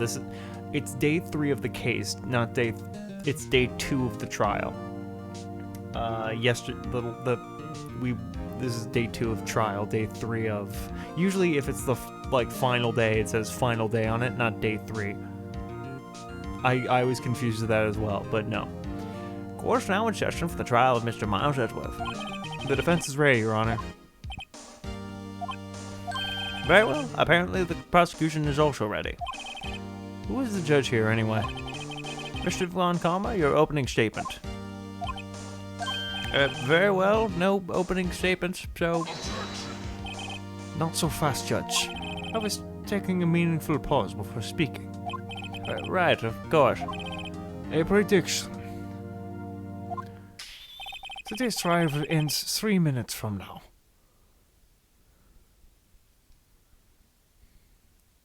Really? Is this actually how, like, court in Japan is?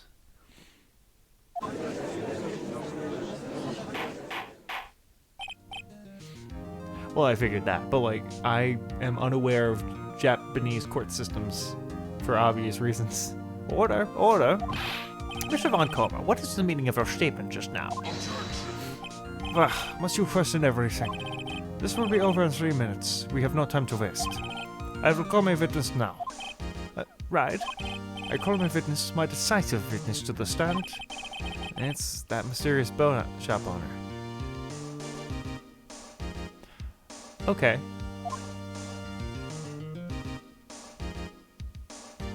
Witness, state your profession.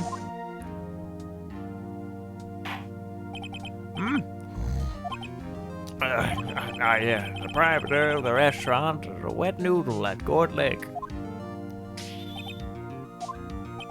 I also rent boats. The night of the incident, you were in the boat rental shop, correct? Yep, I was. Please testify. Wait a second. We still haven't heard who this old guy is.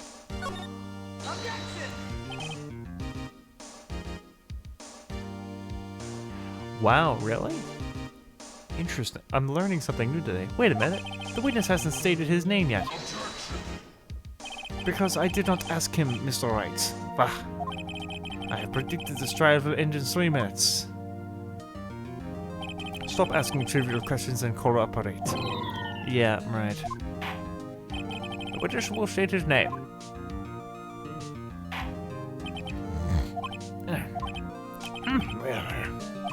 I'm not really sure, yep. What do you mean? My memory... Your Honor, the witness does not remember anything beyond the last several years. Ergo, he cannot recall his own name. Can't recall, you say? Yes, the incident that took place 3 days ago. But he can testify. Very well. Let's hear his testimony then. Shall we, witness? I'm calling it. This guy's Yanni Yogi. It was just the night of the 24th, just after midnight, yep. Apparently not. How did he buy the boat shop? I was in the restaurant where I rent boats, as usual, when I heard a bang, yep. When I looked out from the window, I saw a boat just floating on the lake. Then I heard another bang. Just about then, the boat comes back to shore, and a man walks by my window. Very well. I'd like to begin the cross-examination. I shouldn't have given him and the person the same thing. There is nothing to question in my witness's testimony. Ergo, no need for cross-examination. Besides, there's only 10 seconds left before our 3 minutes are up. Judge, your verdict now. Yes. But Mr. Wright? Cross-examine. What are you saying? Of course I'll cross-examine the witness. Very well. You may begin. Excuse me, Mr. Von Karma? 3 minutes just passed. I see. Well, then let's take our time. Let's just take our time. You may cross-examine the witness. Oh boy. Dude is fucking crazy. Okay, so what do we have?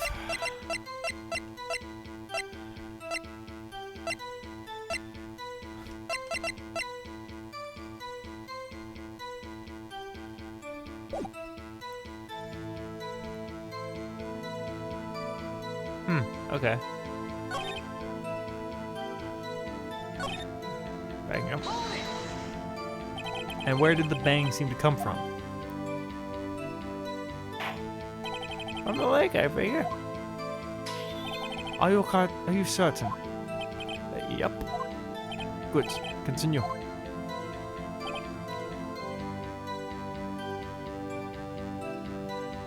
Huh. Wow. I hope you weren't accused as a witness, seeing based on you talking. Just one boat? Was there someone in the boat? It was pretty far out there. I couldn't see clearly, but I figured there was 2 men up there. Yep. You couldn't see them clearly. Yep. At the time, that is. At the time. Another bag. If I know witness, he spent time preparing his witness. I'm not going to get... Okay. Stop being a liar. The man walked by your window. By your window? Yep, by my window. Right outside the window of my little shack. And could you see the man's face? That's a fair point. Well, the fog was pretty darn thick, but he was right there in front of me. I saw him. This is a rather important detail. Please add to your testimony. Tisk, tisk, tisk. I have a bad feeling about this. The man was the defendant. He was saying, I can't believe he's dead. Hold it. Are you sure? Uh-oh. Dad. Dead certain, Keith. He said, I can't believe he's dead as he was walking by too. But that doesn't mean that he killed him. Witness, are you sure that the person you saw was Miles Edwards? Got it. Oh. It's him, that Edwards boy.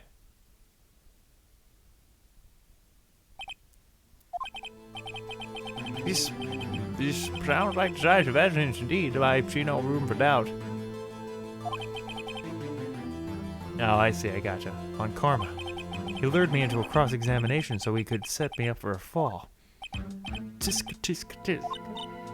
Nick, I don't like the way things are going on here. Everyone in the courtroom is glaring at us. I better act quick, or this trial is gonna be over. Objection. Your Honor, we proved at yesterday's trial that it could not have been Edgeworth who fired that gun. Mr. Wright. Mr. Wright, are you referring to the fingerprints from Edgeworth's right hand found on the gun? And the photograph showing the man firing with his left hand? Exactly. That is easily explainable. You could have wiped his prints after you fired. You're ignoring the truth of the matter here. Everything in the witness testimony is true. The judge is lost in thought. What should I do? Raise an objection. Your Honor, this witness claims that Edgeworth said, I can't believe he's dead. But his words is all we have. If he were telling a lie. Mr. Wright, in a court of law, the evidence tells all. Apparently you have yet to realize that this is a basic fact. If you say his testimony is a lie, then show us proof. I'm slipping into French. Nick, do we have evidence? It's no good. There's nothing I can do. Are you sure? To be honest, I don't know what to do anymore. Please. Can you hear me, sis? Please. We need your help. Nick needs you. Disc, disc, disc. 3 minutes was perhaps too high an expectation. However, 15 minutes isn't bad. This must be a new record. Ah, I see. I didn't want to ask questions just in case that would get you in trouble. And I'm also not one to pry. Enough. The witness may leave the stand. Oh, wait. The court seems no reason to further prolong the trial, nor is there any need for more time to decide the case against the defendant. This case is extremely clear. I see no room for misinterpretation of the facts. What? No. This court finds the defendant, Mr. Wildsworth. Oh my god, did I just lose? The accusers will surrender to the court immediately, to be held pending trial in the higher court within a month of today's date. That is all. This court is adjourned. Did I just fucking fail? Wait.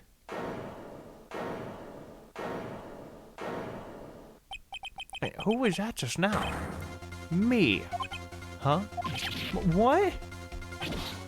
Larry? Oh my god. Well, what are you doing here?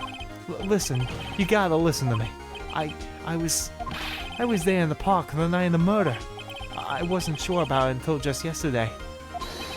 But today I remembered it. You know, entire second I thought I fucked up somehow. Remembered what? The gunshot. I heard it too. Thank you, Larry. You come in clutch. Order. What is the meaning of this? The verdict has been decided. I call for adjournment. One moment, Mr. Von Karma. So you say you heard a gunshot? Yeah, I did. A gunshot that night. I was sitting there in the audience listening to the testimony. Then I realized something he said was different from what I remember. Anyhow, I can't just sit here and let you call Edgy a murderer. It's just not right. I'll testify. Let me testify. Order, order. Well, this is the first time something has happened like this in my court. I'm not quite sure how to proceed. Judge, you've already given your decision. The trial is over. Nick, this is it. Larry's given us one final chance at this. She's right. If only it wasn't Larry. He could make things even worse. Mr. Edgeworth was just declared guilty, Nick. It doesn't get any worse. You're right. Okay. Your Honor, if there is another witness, it is our duty to hear him speak. Right here, right now. A waste of time. The verdict cannot be overturned. Allow me to speak my opinion. In all court proceedings, it is our duty to prevent an inaccurate verdict. In order to make sure no mistake has been made, every witness should be heard. What is this? I withdraw my previous verdict of guilty. Oh, thank God. Mr. Von Karma, I order you to call this new witness to testify. Now. What? The court will adjourn for a 5-minute recess. After that, we will hear this new witness. Court is adjourned. Oh my god, thank you, Larry. Whew. That was too close. Sorry to keep you up on the edge of your seat like that, Edgeworth. I've seen blues. Yeah, right, Edgeworth. You're sweating bullets. I just wonder what Larry plans to say in there. Larry was at the lake that night. Yes. He said he was looking for the Steel Samurai balloon that flew into the lake. Oh, right. And he found the balloon with the air tank that night. Yeah. Hey, Edgeworth. Huh? You say something right? Yeah, a lot of things. You seem out of it. What's wrong? It's nothing. Mr. Edgeworth, there's something I've been meaning to ask you. What's that? Why are your fingerprints on the murder weapon? Oh.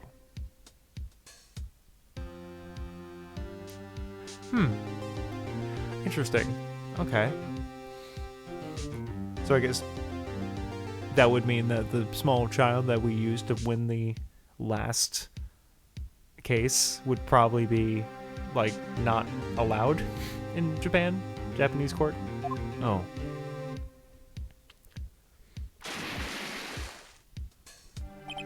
When he fell into the lake, I went into a daze. I couldn't understand what had happened. I couldn't think straight. When I saw the pistol lying on the floor of the boat in front of me, I picked it up without thinking. Ah, I see. I didn't have a reason, really. Thank you, Edgeworth. I see. Right. Yeah? This might be our chance. A chance. Von Karma has only ever run perfect trials. Perfect trials. Perfectly prepared witnesses, perfectly complete evidence. That's the secret to his success. This is the first time he's ever had to deal with something unexpected. Oh, cool. So this is actually very relatable for you. He has to let someone he hasn't even talked to testify before the court. And that someone is Larry. What are you getting at? It's likely his testimony will be full of holes, right? That's right, Nick. No 10-minute trial this time. We'll make this one for all it's worth. Hey, it was 15 minutes. 15. Everyone's on Larry now. It really, honestly, if I didn't know any better, I would say you're yanking my chain. I would say you're messing with me. But I don't know any better, and honestly, I really don't care. That's cool.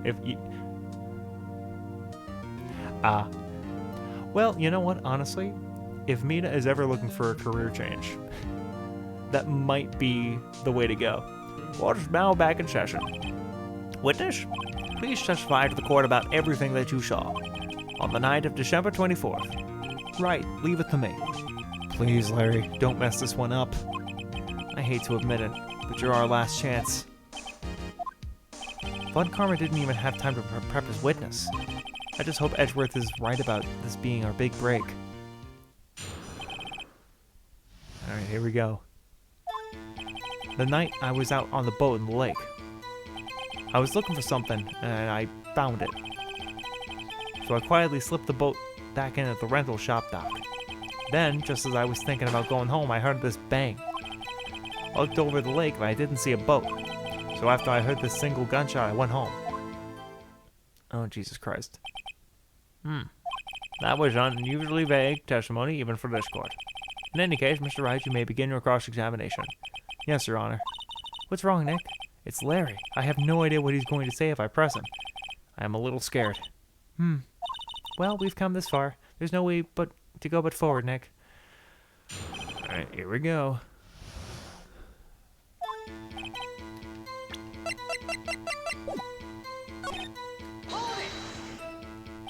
Looking for something? Yeah. Mr. Bosch, what was it that you were looking for? What the witness was searching for is irrelevant. Most likely he was hunting for this Gorty. That's surprisingly close to the truth, in a sense. Oh, hey, Maida. Wow, what a coincidence. This is irrelevant. Let's get it over this. What is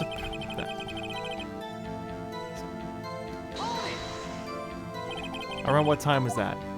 Well, let's see. I figured that I was out searching for about 1 hour. So I guess it was around 12, yeah? You're not sure? Hey, don't give me that face. I'm not some sort of human sundial, okay? People use watches these days, Larry. I heard this bang. Same boat. Heard a single gunshot? So you only heard one bang, correct? Yeah. Huh. Well, Nick? That was pretty wishy-washy testimony, wasn't it? I guess I should start working on those contradictions. Sorry. I wish I could be more helpful. Yeah.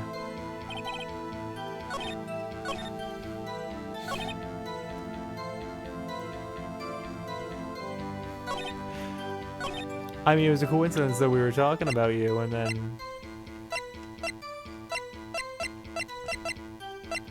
then you're here.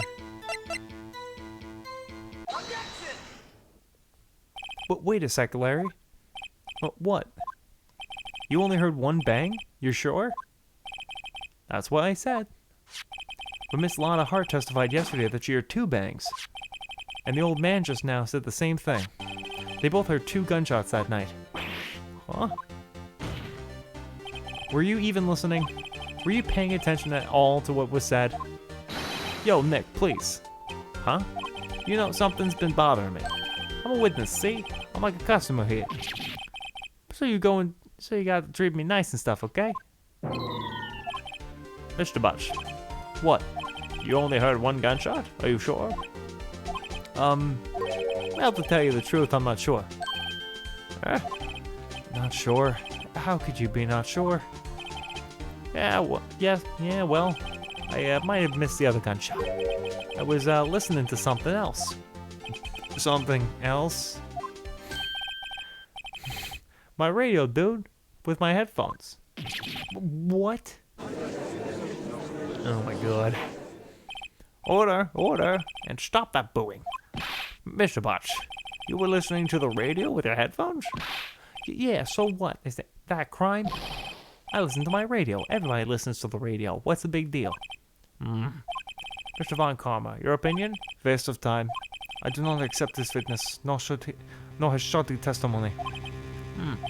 Well, Mr. Wright, should he continue his testimony? Continue. Your Honor, please allow the witness to continue his testimony. Bah! Nothing is more pitiful than a lawyer who doesn't know when he's lost. Very well, Mr. Butch. Please give your testimony and be sure to include details of your radio. Right, leave it to me. I wouldn't if there were any other way out of this, believe me. Me too, Nick, me too. It's lonely being alone on Christmas Eve. That's why I was listening to the Null Request show on the radio, see? I was listening to real booming loud, like... And I'm sure I heard that gunshot. I remember exactly what the DJ was saying when I heard it, too. Okay. You were listening to your radio at high volume? Yeah, what's the big problem? Can't the man listen to his radio in peace? Isn't this a free country? Oh, no, don't worry about it. Look, we all have our schedules. Well, you know what? I appreciate you coming in. Have a great day, and enjoy the day you have. Thank you so much for coming by. I truly believe Larry has no idea what the problem here is. Josh, can you believe a word of what this witness says? What he heard was probably nothing more than a drum beat from the radio. Sure enough, it is difficult to believe this testimony. Wait, Your Honor. The witness said he remembers exactly what the DJ said when he heard the gunshot. Excuse me? DJ? An announcer. The guy who says things on the radio. Anyway, what this means is when he heard the sound, no music was playing. The DJ only talks between songs, so how could he have heard the gunshot from the lake? I'd like to cross-examine the witness, Your Honor. Very well, Mr. Wright. I can't believe I'm continuing this charade.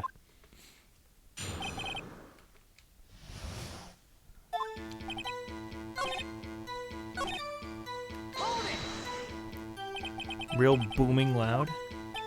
Yeah, you know. And you had headphones on. Yep. I wouldn't think you could hear anything going on outside at all.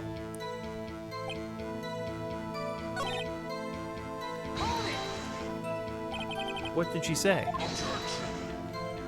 Mr. Wright, please put these questions. What possible good would knowing what the radio DJ said to us? Indeed, Mr. Von Karma has a point. I'll allow the question only if you see some reason why we should care. We should care. We should care, Your Honor. Of course we should. Why? Well, how do you know if we don't ask him, Fine, very well. Mr. Butch, please testify to the court. What was the radio announcer saying when you heard the gunshot? Just when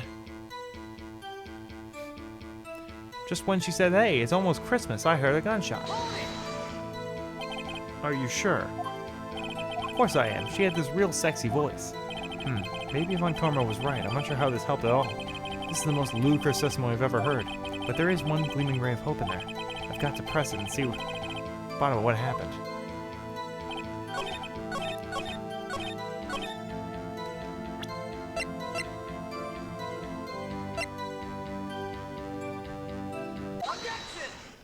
time of death was on Christmas. Larry, are you absolutely sure what you're saying is correct? Huh? What's with the face? You look scary, dude. Hey, if you're trying to scam me, you better know I don't scare that easy. Is something the matter, Mr. Wright? Your Honor, did you hear what the witness just said? The DJ said, hey, it's almost Christmas, when he heard the gunshot. Indeed, and almost Christmas means it wasn't Christmas. Do you realize what that means?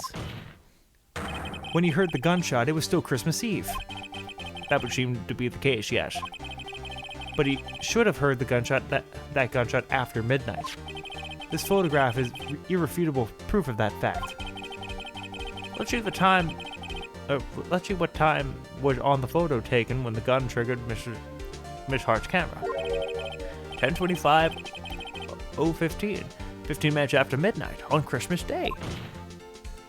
This is a clear contradiction, Your Honor. Order! Order! What does this mean? The two prior witnesses heard gunshots after midnight. However, this witness says he heard a gunshot before midnight. Judge, the answer is simple. The current witness is plainly mistaken. Just look at him. Suspicious. But what? Well, Mr. Wright, what do you think about Mr. Butt's claim that he heard the gunshot before midnight? Larry's not mistaken, Your Honor. He heard that gunshot before midnight. Intriguing. I'm assuming you have evidence for this wild claim. Show me evidence that there was a gunshot before midnight.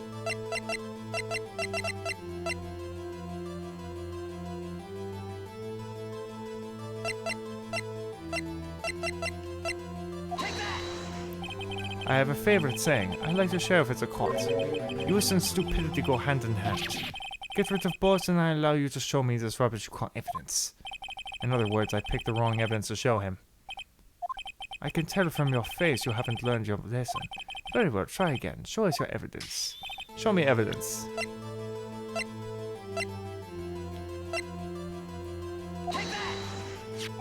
Look at this photograph. Every time I do it makes me laugh.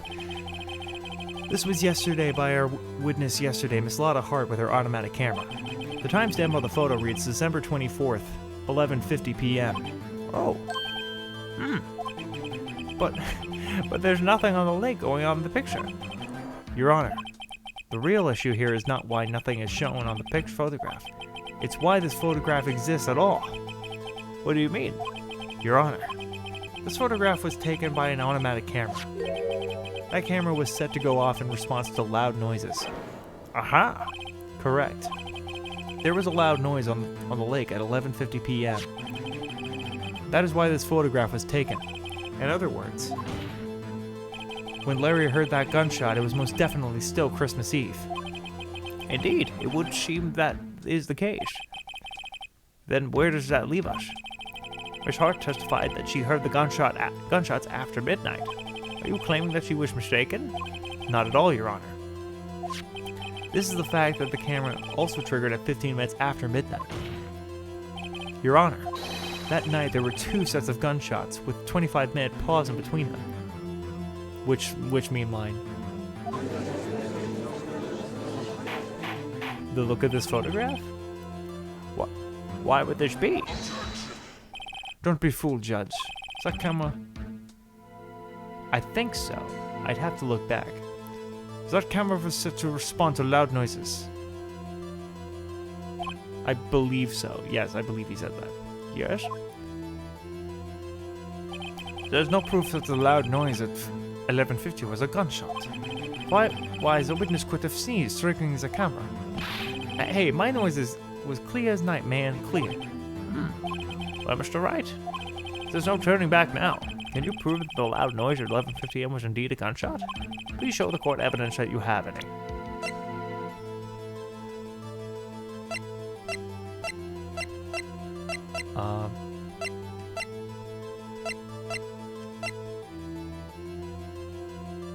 Well, that's fired 3 times. A murder weapon? Something about this pistol was bothering me, Your Honor. Both of the witnesses who testified yesterday heard 2 gunshots. However, the murder weapon was fired 3 times. When then was the last shot fired? Only now have I realized the truth. that third shot was the shot Larry heard just before midnight. Order, order. That would make sense of the evidence we've seen so far. However, this leaves me wondering exactly who did that reading. This leaves me wondering exactly what did happen that night on the lake. Exactly. If this was a truth, there'd be two sets of gunshots separated by 25 minutes. One at 11:50, another at 15 minutes after midnight. Why ask you? Why? Uh-oh, I better think of something quick. Wait a second. Gunshots separated by 25 minutes. What's wrong, Nick? I have it. I have it. Huh? Remember the case with the Steel Samurai? Huh? Yeah, of course I remember. The murderer in this case had the same idea as the murderer in that case. What do you mean? Maya. Yes? If we don't figure this out now, we'll never overturn Edgeworth's guilty verdict. I've got a hunch, and I'm going to run with it. Right. I mean, is that safe? Safe? We've already gotten a guilty verdict. We have nothing to lose. You just watch and let me know if I say anything that sounds fishy, okay? Right, Nick. Your Honor. Yes, Mr. Wright? The testimony just now has cleared up this entire case. What do you mean, Mr. Wright? Tisk, tisk, tisk. So you finally realized the truth. There can be no other murderer in here other than Miles Edgeworth himself. Wrong, Von Karma. The man who was shot that night. A man was shot that night, but it wasn't Edgeworth who did the shooting. Listen, Rookie. Listen, Rookie. Take a deep breath and consider the facts. At the time of the murder, one boat was on the lake. It was shown by the witness's photograph. The defendant Edgeworth and the victim Robert Hammond were on the boat.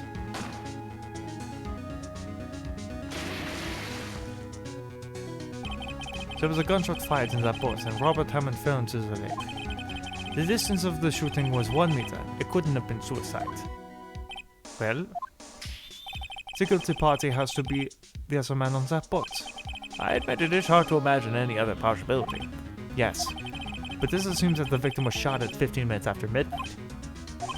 What do you mean by that, Mr. Wright? We have photographic evidence at the time of the shooting.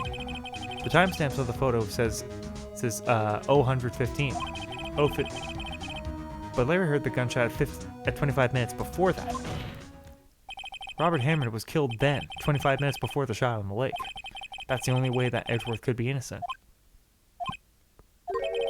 Mr. Wright, are you quite mad?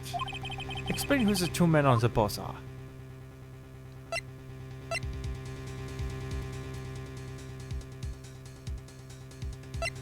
I'm going to say Edgeworth and it's Edgeworth. I'm going to say Edgeworth and Hammond. Miles Edgeworth and Robert Hammond. Yes, I believe you are mad. That is exactly what I've been telling the court this whole time. You're agreeing with me, and yet what did you just say? That Robert Hammond had been killed 25 minutes before the shot on the boat. Yes, that's what I said. I was just testing you, Von Karma. Mr. Wright, your client has already been declared guilty once. Okay. So then it's the other one. Robert Edgeworth and the murderer. Of course it was Edgeworth and the murderer. After the murderer killed Robert Hammond at 11:50, he assumed the guise of Mr. Hammond and met Edgeworth. Wow, brain. What? Are you serious? Yes, Edgeworth won't tell us why he went to the lake that night. However, I have a hunch. That night, Robert Hammond called Edgeworth to the lake. Now, Edgeworth didn't know Robert Hammond's face that well. That's why he didn't suspect anything when the murderer took Robert Hammond's place. I'm not sure what to make of all this. Ludicrous. Mr. Wright, tell us the name of the murderer then. The murderer's name? Right. I don't know. Actually, I don't know the murderer's name. You don't know? Bah, again, you waste my time. I don't know because he never told us. The murderer is the caretaker of the boat shop, that old man. At 11:50, he was the one who killed Robert Hammond. The caretaker? The caretaker of the boat shop? But where did he do this? Oh. God, I gotta love that. My house makes a bunch of creaking noises late at night, and that's always fun. But I don't have a cat. I can only imagine once I do, it'll give me so many heart attacks. But where did he do this? There weren't any boats on the lake then. Why would he have to go all the way down the lake just to shoot someone? May I suggest that the real scene of the crime was not on a boat? What? Well, then where did the murder take place? Show the judge where the murder really took place. The woods.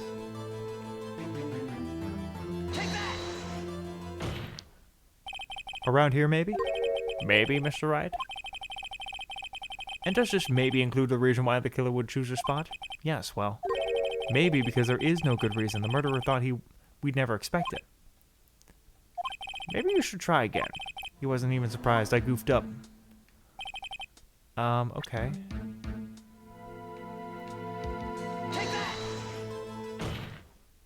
Around here, maybe? Oh, god damn it, again with the maybe.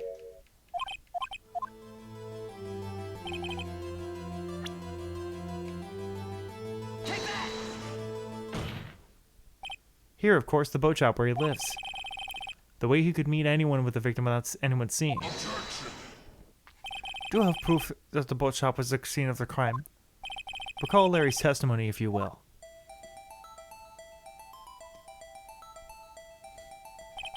That night he was out on the lake in the boat, searching for something.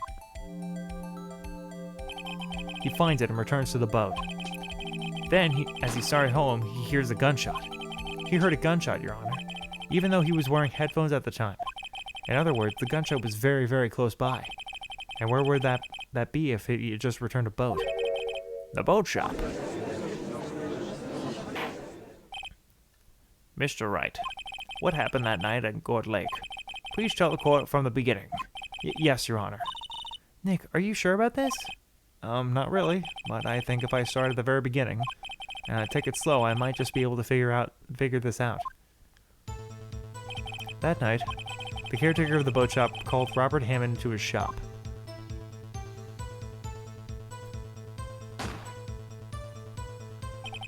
This was around 11:50. That was when the gunshot that Larry heard was fired. After that, the caretaker put on Robert Hammond's coat. He became Robert Hammond. Then he got in the boat with Edgeworth and went out to the middle of the lake.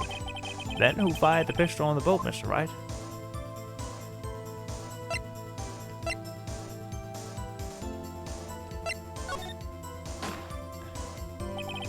Of course, it was the murderer who shot the pistol. He shot twice. Both missed Edgeworth on purpose.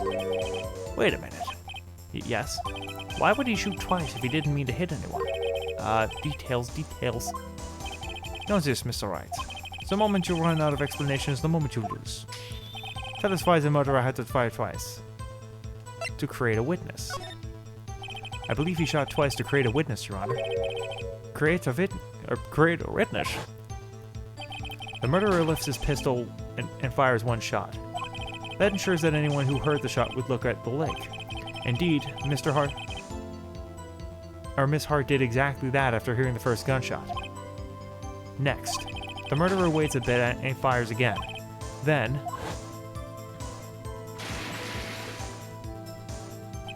the murderer jumps from the boat himself, leaving the pistol on the boat behind him.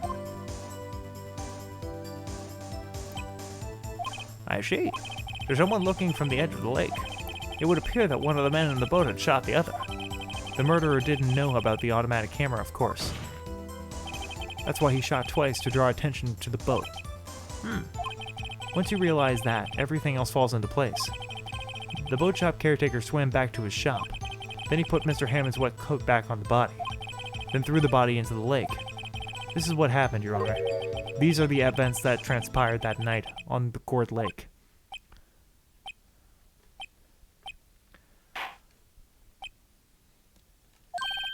Bailiff, bring out the witness from before. The boat shop caretaker, quickly.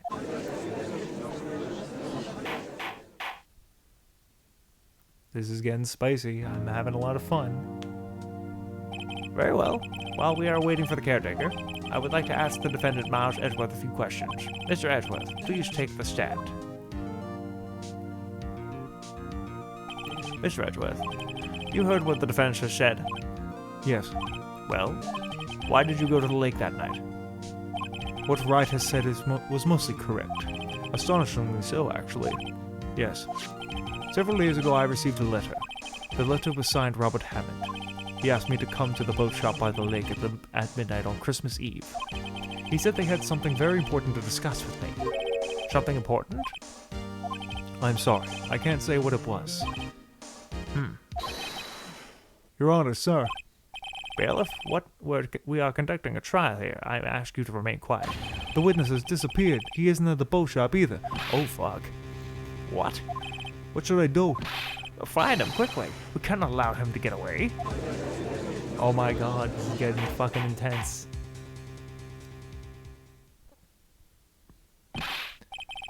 Mr. Von Karma, your witness has disappeared. A search warrant has already been issued. It goes without saying that I cannot declare a verdict under these circumstances. I will extend the trial until tomorrow, the final day allowed. I request that the police department utilize all of its forces to find that witness. Am I understood? One more thing. Just who is that boat shop caretaker? I think his identity has become very important on this trial. I want him, and I want to know who he is. Very well. Court is adjourned. Alright, wow.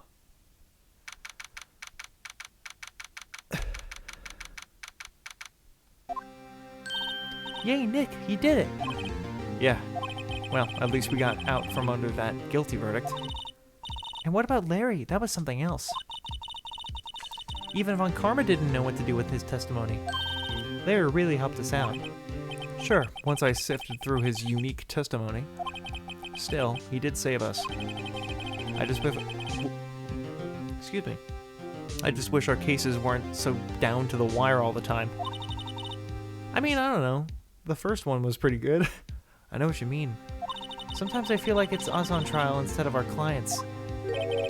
Hey, Edgeworth. Mr. Edgeworth? Did you say something? Don't look so pained. I mean, it looks like you're probably going to get off the hook. You could try to smile just a little. Relax. I'm sorry, but I fear it's not over for me yet. What do you mean? Right. There's something that's been troubling me for a long time now, and I don't know whether or not to tell you. Edgeworth? No. There's so little time left. I want to tell you, and I want to get it off my chest, but I can't make up my mind. What is it about, Edgeworth? It's a nightmare I've had. A memory of a crime that I committed. A crime you committed? A memory of a murder.